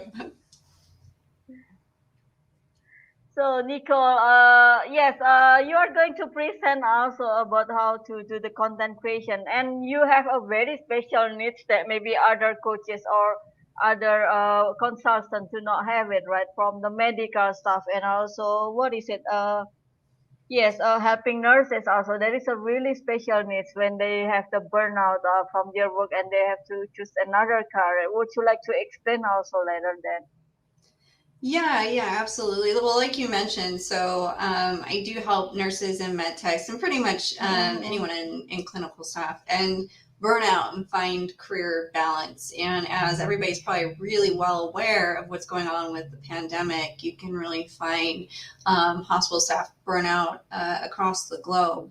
And so I have a program that I developed to help individuals really assess their situation and really dig in and figure out where that burnout is coming. And, you know, even if this is where they need to be, you know, because you don't want a nurse who's burned out. That's really where you start losing, you know, the accuracy and errors start happening. And that's also what you're hearing about compassion fatigue as well, because, you know, unless you've worked in the industry, you don't understand what it's like to deal with life and death on a daily basis. Yes, and that's I true. just don't think that we are emotionally and mentally equipped to process that level of emotion on a daily basis without running into some sort of fatigue and burnout. Yes, and I can understand, relate with it also because last 2 years they work extra hard for us, the community, during the pandemic, right? And then if you allow me, actually I need sometimes to play the videos of our sponsors, only 3 of them. Is that okay? Only for some? Yeah, absolutely. Minutes? Okay. Hey gang, Ross Brand here for Livestream Universe. I want to invite you to join me in participating in the Online World Summit for Livestreamers Digital Marketing Edition with Anita, Sonya. It's all you need to know about digital marketing in 2022. It's taking place January 24th to 28th of 2022. It's going to cover a lot of different topics, not just live streaming. We're going to go deep into digital marketing, from live streaming to podcasting, YouTube, course creation, automation, content creation and repurposing, pricing your course and program, monetization, and a whole lot more. It's run by Anita, Sonya. She's done several of these events in the past and always puts together a great lineup of speakers and sponsors. And Proud Livestream Universe is going to be a sponsor of this event, and I hope you can join us as either a speaker, a sponsor, or an attendee. A lot to learn, great networking, great guests. Hope to see you there. Online World Summit for Live Streamers, the Digital Marketing Edition, January 24th to 28th, 2022. Talk to you soon. Wait, how'd you get your video like that? Wait, how'd you get your video like that? Right, you got us over here looking like a hot mess. No, it's actually a powerful live streaming app for Mac called Ecamm Live. You can add some overlays to your video, whether it's a simple graphic or you want to have some titles or other info at the bottom of your screen. You can even add animated overlays like this one or this one. And you can add branded overlays to frame you and your guests and look like a real legit broadcast. And you can save each layout as a scene and switch between them with the press of a button.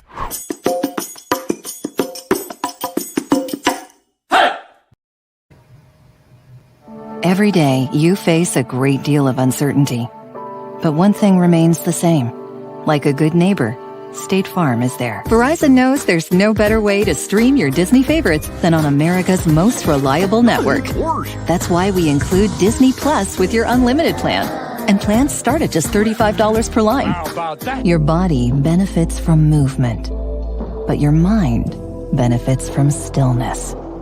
Practice uniting the two with a free trial at glow.com. Discover new flavors Explore new places while sharing unique moments with those you love most. Enhance your experience wherever you are with San Pellegrino, a new kind of nutrition for a new kind of active. Vega, helping you to be better every day. Our communities are stronger when we join together. We can serve all of our neighbors experiencing hunger by just one act of kindness at a time. Find a local food bank near you at feedingamerica.org. They say laughter is the best medicine. Can't go to school ever again. Of course, actual medicine is the best medicine. So thank you so much for our sponsor, our speakers, and your participation as audience to make this event successful. And I'm very happy again to have Nico Ren here today. Who is going to present how we can create the quality content, because I struggle myself also to create content sometimes. And then, yes, because of Sonya's English also, I have to check out many times on the Grammarly or the search engine. And here is the presentation I add on the screen, and I'm going to put Nicole on the solo layout there. Well, thank you, Sonya. I'm so happy to be here today, and I'm excited to be talking to you today about 3 C's of content creation.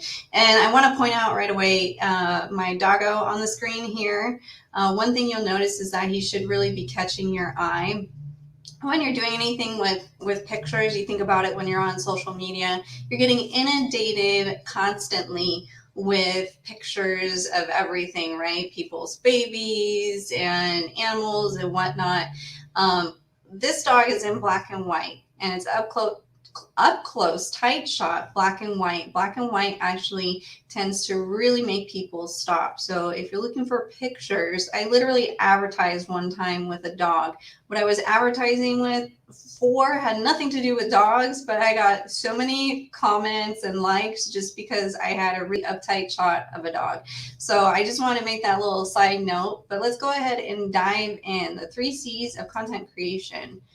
All right, so the first up is consistency. The next one is creativity, and then cohesion. These are the most important things that you need to focus on when you're starting your content creation. And really, if you've already started creating content, it's good to go back and review as well. So and let's be honest, you really want your content to drive you to your audience. And Sue-Ann talked a lot about this in her presentation, and this is really getting down into the basics of it. So it's always good to review these if you're already a content creator, because we get so emotionally involved and invested in what we're doing, and we're going, well, okay, well, is this speaking to my audience? Well, what about this? Or maybe I should say this, or maybe I should do that. And you can easily get very lost in that. I know it's happened to me. So anyway, before we get into the details, I do want to tell you a little bit about myself so you know where I'm coming from and why I have any authority on this topic. So anyway, I am actually the founder and CEO of Career Path Global and Nicole Ram Professional Services. As we were saying earlier, talking about my shirt with my little burnt toast guy on there, that's my branding, burnt is for toast. And my website is imnottoast.com. And I bring that up just because it's something that's very unique and you can remember. And it took me way longer than I care to admit to actually get to that point. But this is all about that creativity and content creation. So anyway, I want to say that, I primarily actually focus all of my content in LinkedIn. I do dabble a little bit in Facebook, but I'm really a heavy hitter in LinkedIn just because it bodes well for what I do. And it actually, for those of you who are not using LinkedIn, I highly suggest you get into that space because it's a place where you can actually make really genuine connections. I can't tell you how many friends I have made just being on LinkedIn. It is quite incredible. So I've actually worked with multiple coaches as well to help hone in my content creation skills to become an expert myself. I currently have over 8,000 followers on LinkedIn and growing every day. So I'm going to tell you a few of my secrets on content creation. All right, so we're going to start with consistency. Consistency in posting, consistency in content. And I cannot stress this enough. Being consistent first in your content and then in your frequency of posting is so important. And it's probably one of the harder things to do because you are going to naturally want to be all over the place. You have to kind of rein yourself in and focus. So first, let's actually talk about content. People like dependability, right? The clients I work with, I am helping them come out of that phase of comfortable, reliable, dependable. But that's what people like in their content. Imagine if your favorite TV show changed their cast and genre every episode. One week you're watching a lighthearted comedy with a certain cast of people, and next week it's a murder mystery with a different cast, all under the same show name. You'd be disappointed and you would move on. You came to get your dose of funny in a predictable fashion with the same cast.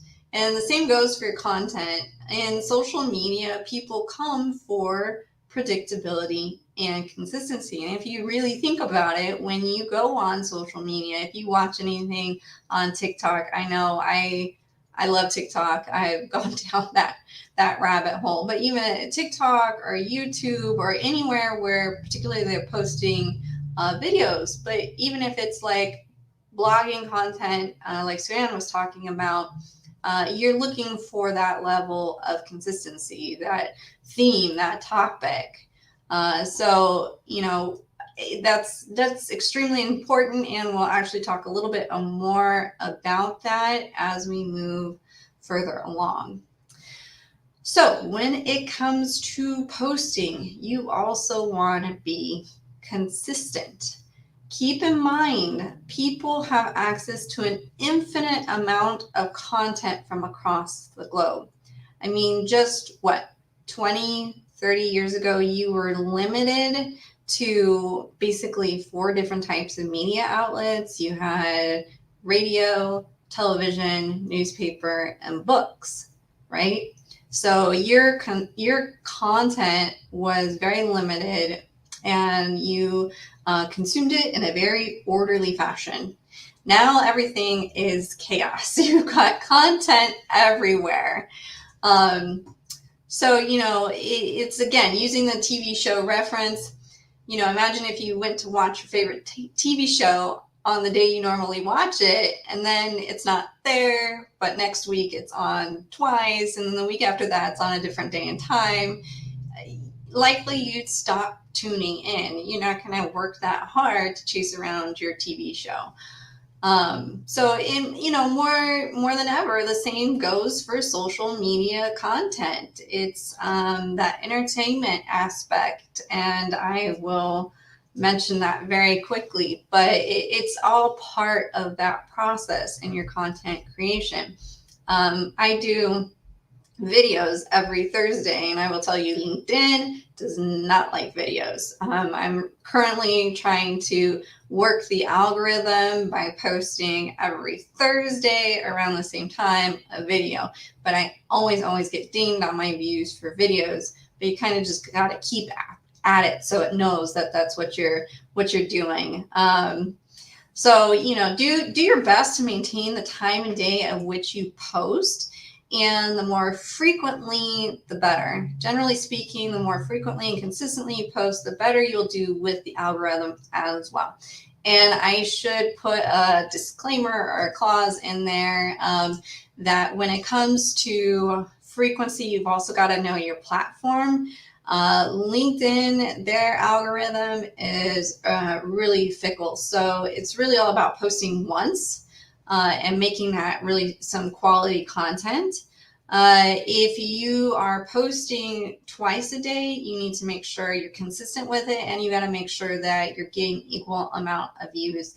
I know a lot of content creators that are, way bigger than myself. Some people that have 100,000 plus followers will actually have like just really bad performing posts, and they'll pull them down so that the algorithm doesn't ding them and put them back up again. So, you know, at the end of the day, no matter how many followers you have, there are going to be those times where your content is just going to flop on its face.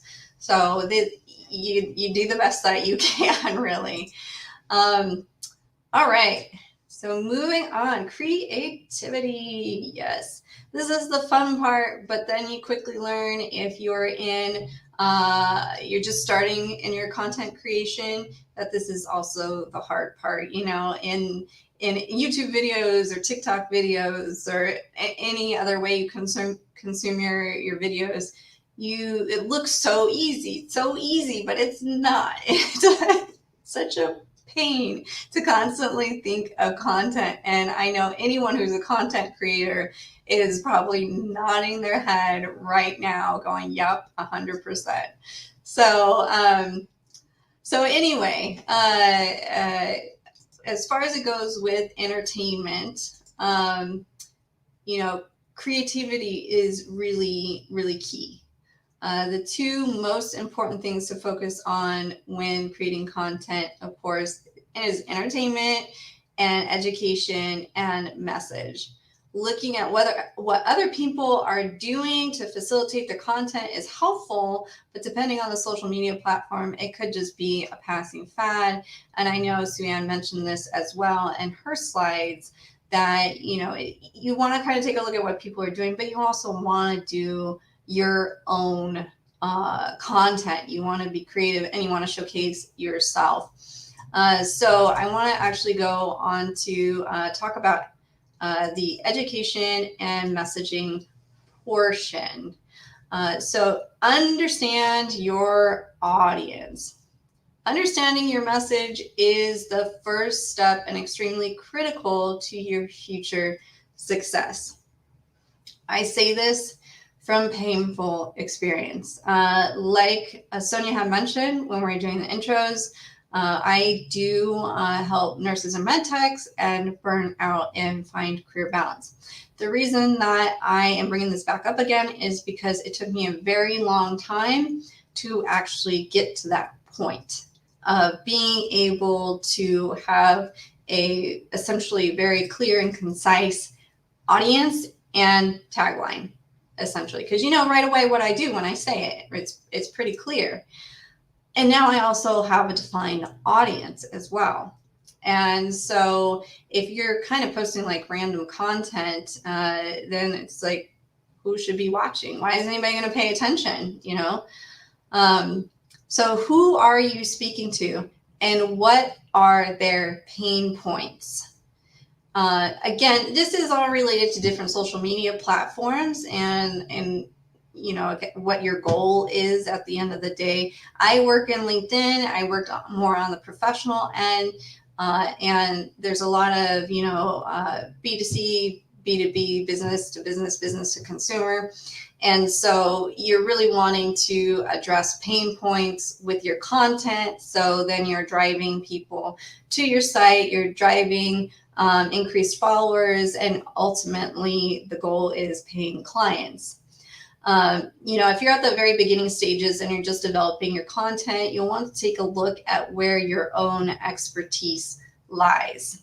This is a great way to figure out how to niche. And this is how I ended up where I am, working with nurses and med techs, because I was actually a med tech myself. And if you haven't worked in the medical field, it's very hard to understand what you know, nurses and med techs, clinical staff are going through. It's very specialized. I always liken it to the military. So my background, my education and experience in medicine gives me that leg up, that relatability.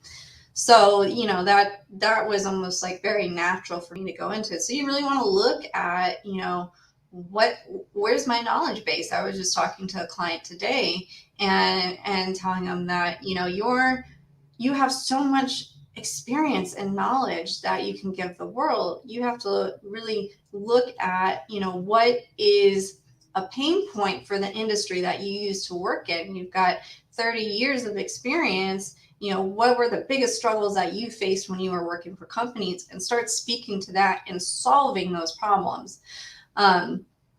So even if you feel like what you know is inconsequential, chances are there are people out there wanting to hear about your experiences. Once you land on a topic, you'll want to make sure that your social media posts stay consistent with this message. For instance, if my content is geared towards nursing burnout, which of course you know it is, it would be weird if I had posts that talked about the biology of ducks. I mean, that's a really extreme example, but it's not far from the truth. You know, it really provides an inconsistent message for your audience. If, you know, I'm supposed to be talking about nursing burnout, and then I start talking about, you know, sales or something business related, which sadly I have done that before, because you will have more information than just your one niche topic, but you have to kind of rein yourself in. And if you must talk about it, then you want to do it in a way that will help redirect back to your audience, that will make sense. And honestly, messaging is quite possibly one of the hardest things to develop. Your content must bring value to your audience, whether it's teaching them something new or affirming something that they already believe. That's really how you're gonna drive people with your content. So you really just want to make sure that your topics are consistent. All right, so we're gonna move on to entertainment. Yes, that popcorn looks delicious. It is dinner time for me. All right. So what makes your content entertaining? Well, the world of social media has made it so much more difficult to create content. People want to consume their content quickly, and they want it to provide them some entertainment value. I will tell you, I am the worst at this as a consumer, because again, I'm going to reference back to TikTok, but if any of you have used it, and their videos are everywhere, no matter what social media platform you're on, but they're generally fairly short videos, although some people can get a little lengthy with it. And if it goes too long, I'm just like, oh, okay, I got the gist of it. Even if I think it's funny, I'm just like, okay, I'm over it, and I move on, right? I mean, I feel like I'm such a stereotypical consumer of content in that fashion, but I believe that I'm not alone either, you know, so that's why it's important to really know what your topic's going to be, what your point is, and being able to deliver it in a way that is exciting. You know, it's really here where you put some flair on your content and figure out what your identifying marker will be for your content. So you want to really determine the tone of your content, and more importantly, the identifying marker of your content. What is unique about your content? I hate to keep using this, but it's YouTube and TikTok are probably the platforms that I'm on most often, and so it's most relatable for me. But if you watch, again, any YouTube video, any TikTok video that has any kind of success, they have a specific, unique marker for their content. Whether it's the inflection in their voice, I watch TikTok videos that literally the guy, it's just his facial expressions and his tone of voice. You know, and that's it. But he does it every single time. It's reliable, it's dependable, it's consistent. So you know when you watch his videos what you're getting. It's also unique to him. So that's what we're talking about. And then, you know, regardless of what platform you use to distribute all your content, all successful content has something that makes it unique, like I was just discussing. Even if I talk a lot about videos, which is ironic because I don't do a ton of videos myself. I do mostly text. And so, but again, the same goes for it. The same goes for, you know, how are you starting off your content? How are you drawing people in? And personally, I think that text is a little bit harder because you have to get people to stop and actually read your stuff and care about it. You know, so like I mentioned, if you're doing videos, it could be something as simple as the cadence of your speech. If it's written video, it could be in the way, or written content. It could be in the way that you start your content. It may even be a logo or a phrase. But at the end of the day, it has to provide some entertainment value to your audience, right? So ask yourself, when they can watch anything, why should they watch you? I mean, that's really the big question. Why should they watch you? You know, it's ironic because it's so easy to individually distribute content nowadays, but it is so much harder to think of it and then to produce it, to edit it, and put it out there.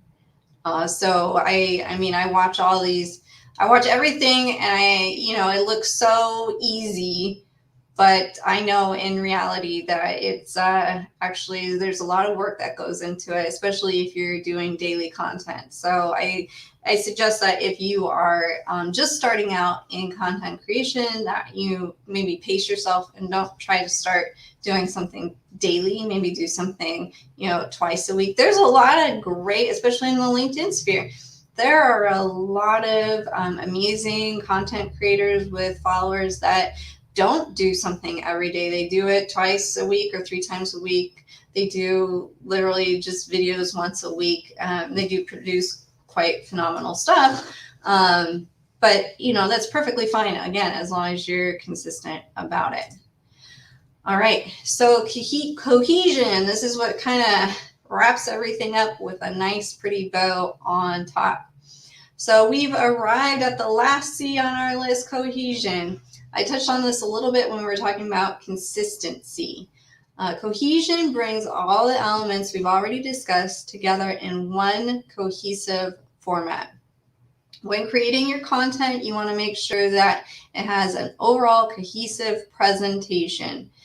This is easier to apply in videos than it is in written posts, right? And that's what I've been talking about with videos. And, maybe some people who produce a lot of video content would disagree with me. But again, it's easier. Like I said, you got to make sure that you are posting in a timely fashion, you're posting consistently, your topic is consistent, and that, it's all coming together seamlessly for your audience. They're forgiving to some degree, but again, you got to think like they're constantly getting bombarded all day long with entertainment content, with ads, all the time. So you have to try to stand out from everybody else. And so that's your biggest job and challenge.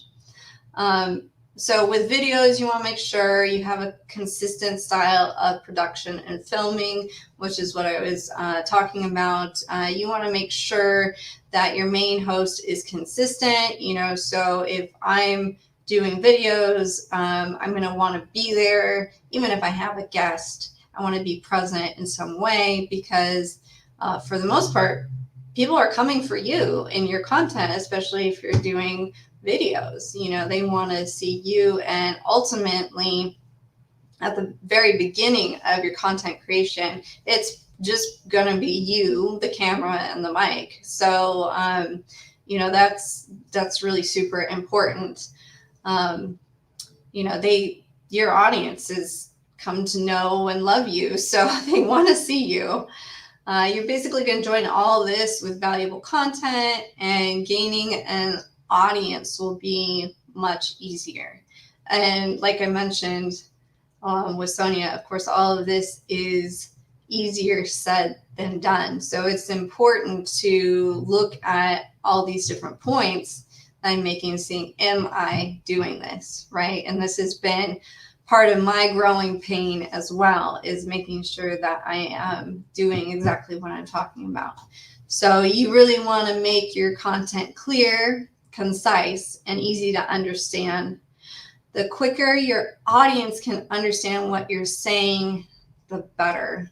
Have you ever come across a video or a text that is just really extremely rambly, and you don't have attention span for that, right? At the end of the day, you're like, oh, I don't, moving on, right? I have no idea what they're talking about. Unless you're watching a train wreck for the sake of watching a train wreck, you're not gonna stay around for something that isn't quick about what the topic is about and what you'll gain from either watching that video or from reading that post.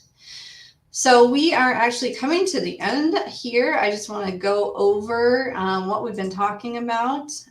So here's some things to remember. If you are new or if you've been content creating, this is important to remember because at times it can get very frustrating. So, you won't get it perfect right from the beginning. You just won't. It's trial and error. As you start to implement these techniques, you'll have to make adjustments as you see what resonates with your audience. And that's 100% true. You can see it on people who, again, YouTube, TikTok, you go through their older videos and you'll see, oh, they weren't that version of themselves when they started, right? They had to play around with it for a little bit until they landed on something. And it's, again, it usually always revolves around that, either that niche topic or that entertainment factor. On almost all social media platforms, you'll have to create a lot of content to see any positive movement on likes and followers. That's where your diligence comes in. I literally told a client this today. I'm like, look, this is the content you need to start creating, but keep in mind, you're not going to post something tomorrow and have like 500 likes on it.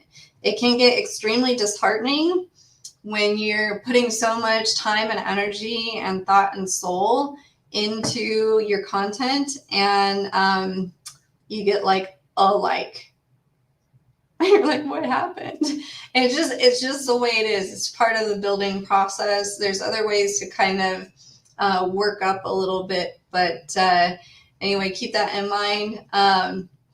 And be patient. Like I mentioned, building a social media following on any platform takes time. I have seen people with viral content. I know people directly who've had viral content, then have little to no reaction with the rest of their content. Being a content creator isn't about going viral one time. It's about providing consistently valuable and entertaining content to your audience in order to build a brand that can generate long-term income.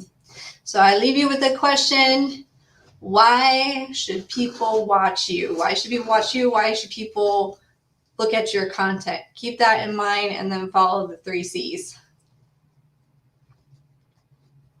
Wow, so we have assignment here. Does it mean that you are going to speak in our next event in April about business accelerator, Nicole? I'm afraid that you are going to evaluate us. Sure. Our progress. It's been a great presentation, and I'm amazed how it is. It's like a coincidence because you didn't make appointment with Shuen before, but your content relates with her. You know what I mean? In on the same day. That's what I mean. Wow, it's really great. But did you catch the comments about how about what is engagement? That is the question. How we can engage to our audience or our needs through our content. Right. Yeah, exactly. Well, I don't know. Of course, that was Suanne who went right before me, so I don't know if this was in jest, but really engagement. Like she was mentioning, I believe it was also in her 3 C's, from the hippie marketer, about cultivation, right? And so it's so important on top of creating valuable content to go around and engage with other people's posts and actually provide valuable feedback on their posts. I will tell you that is pretty much 95 to 100% of the way that I developed the relationships I did on LinkedIn is because I just kept popping up with valuable comments on other people's posts. And it's appreciated, right? All content creators know that having someone actually give you a valuable comment, or a thoughtful comment is so rewarding because you put so much work into this, right? I just did this whole presentation on 3 basic things you need to keep in mind when creating content, but it's a lot of work. And so getting that feedback is just so important to content creators. So yeah, I mean that, and then you'll get it back from other people as you start. And most algorithms are set up that way. Anyone who does content creation knows, that's the more you actually do valuable engagement with other people's posts, the higher your own post will be pushed in the algorithm. Yes, and you mentioned about TikTok also. I'm not sure if I am confident to be like you in TikTok. I haven't created my TikTok actually. So because my image is still like, oh, TikTok should be fun. TikTok is only for entertainment, not for coaches or consultants to be there. But I also saw that even the lawyer is there. You know what I mean? Like the property consultant is there. So what should I do then? Right. No, I will tell you, it's not as easy as it looks. I started, again, this is the consistency. I started and yeah, you can do everything from your phone, but I wish people could raise their hands, but just because you can do it from your phone doesn't actually mean it's easier. Sometimes it's a heck of a lot harder. I'd rather have the big computer screen and the mouse to manipulate things with. But yeah, so I started doing it. I was doing it with my cat. My cat's name is Coco, so I called him Career Cat Coco. And is he there now, your cat? No, I'm in my office right now. He's at home, but so he would be in my TikTok videos, and I just coming up with new content every day. And you want it to be something different from your professional, line of content. You want it to be a little bit more fun and entertaining. And man, that is a lot of work. So I really fell off on that, and I haven't started again until I can be consistent, where I can record a bunch of videos ahead of time and post it that way. So yeah, it's they're fun, but they're a lot of work. Yes, that's true. Thank you so much for being here today. I'm so happy to have you again. And actually, we are going to have another one for Business Accelerator. Oh my God, my pronunciation. Business Accelerator in April. So if you would like to register as a sponsor or a speaker, please DM me because I'm going to open the registration tomorrow.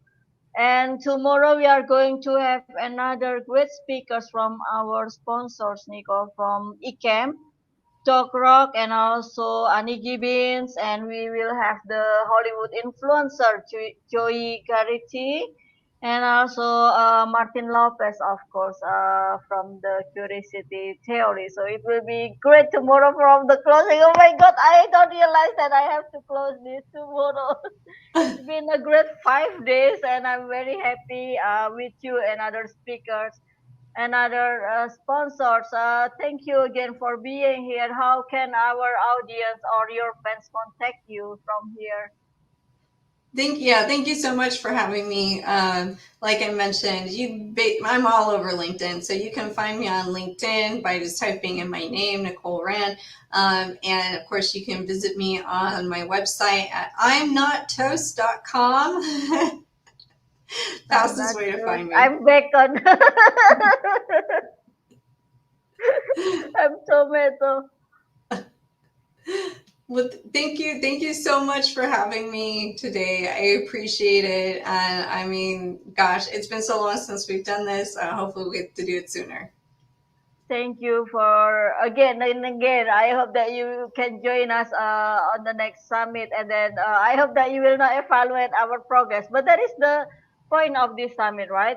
This month we learn about how to set up the business, how to set up the YouTube channel, how to create content from you, and also from Suen. Many things that we need to learn now, and then we really need to make progress in April. And this year, we really need to have the results in our business. We need to harvest in our business after struggling in the previous year. That's what I mean. That's why I'm going to hold another summit in April. And I really feel honored again to have you here, Nicole. And I'll see you next. I will contact you soon. Bye, Sonya. Thank you. So it was from Nicole from our today presentation. And tomorrow, please do not miss our closing with the great speakers from Martin Lopez, and then also Annie Gibbins, and of course Joie Gharrity, and from our sponsor Ecam Dog Rock. And it will be great. Please register if you haven't signed up. Even though it is free, you need to register to get the update from us. And if you are interested and would like to reach the new market in our summit as a speaker or as a sponsor, please contact me, because I'm going to open the registration tomorrow in our closing. It's been a great day with you today again. I will learn a lot from our expert, and I feel honored. I feel, well, really happy with this progress in our business, because we learned so much in our event. And please join us again tomorrow at the same time, at the same channel at 7 p.m. Eastern, US and Canada. And I'll see you tomorrow. Love you more. Mwah. See you. Hey gang, Ross Brand here for Livestream Universe. I want to invite you to join me in participating in the Online World Summit for Livestreamers Digital Marketing Edition with Anita, Sonya. It's all you need to know about digital marketing in 2022. It's taking place January 24th to 28th of 2022. It's going to cover a lot of different topics, not just live streaming. We're going to go deep into digital marketing, from live streaming to podcasting, YouTube, course creation, automation, content creation and repurposing, pricing your course and program, monetization, and a whole lot more. It's run by Anita, Sonya. She's done several of these events in the past and always puts together a great lineup of speakers and sponsors. And Proud Livestream Universe is going to be a sponsor of this event, and I hope you can join us as either a speaker, a sponsor, or an attendee. A lot to learn, great networking, great guests. Hope to see you there. Online World Summit for Live Streamers, the Digital Marketing Edition, January 24th to 28th, 2022. Talk to you soon. Wait, how'd you get your video like that? Right, you got us over here looking like a hot mess. No, it's actually a powerful live streaming app for Mac called Ecamm Live. You can add some overlays to your video, whether it's a simple graphic or you want to have some titles or other info at the bottom of your screen. You can even add animated overlays like this one or this one. And you can add branded overlays to frame you and your guests and look like a real legit broadcast. And you can save each layout as a scene and switch between them with the press of a button.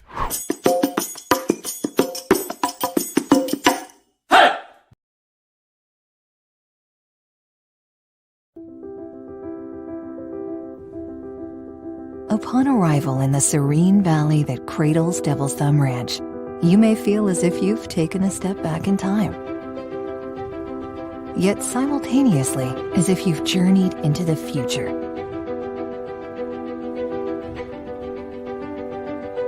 Across these rolling acres of untamed wonder, we suggest to simply be in the moment.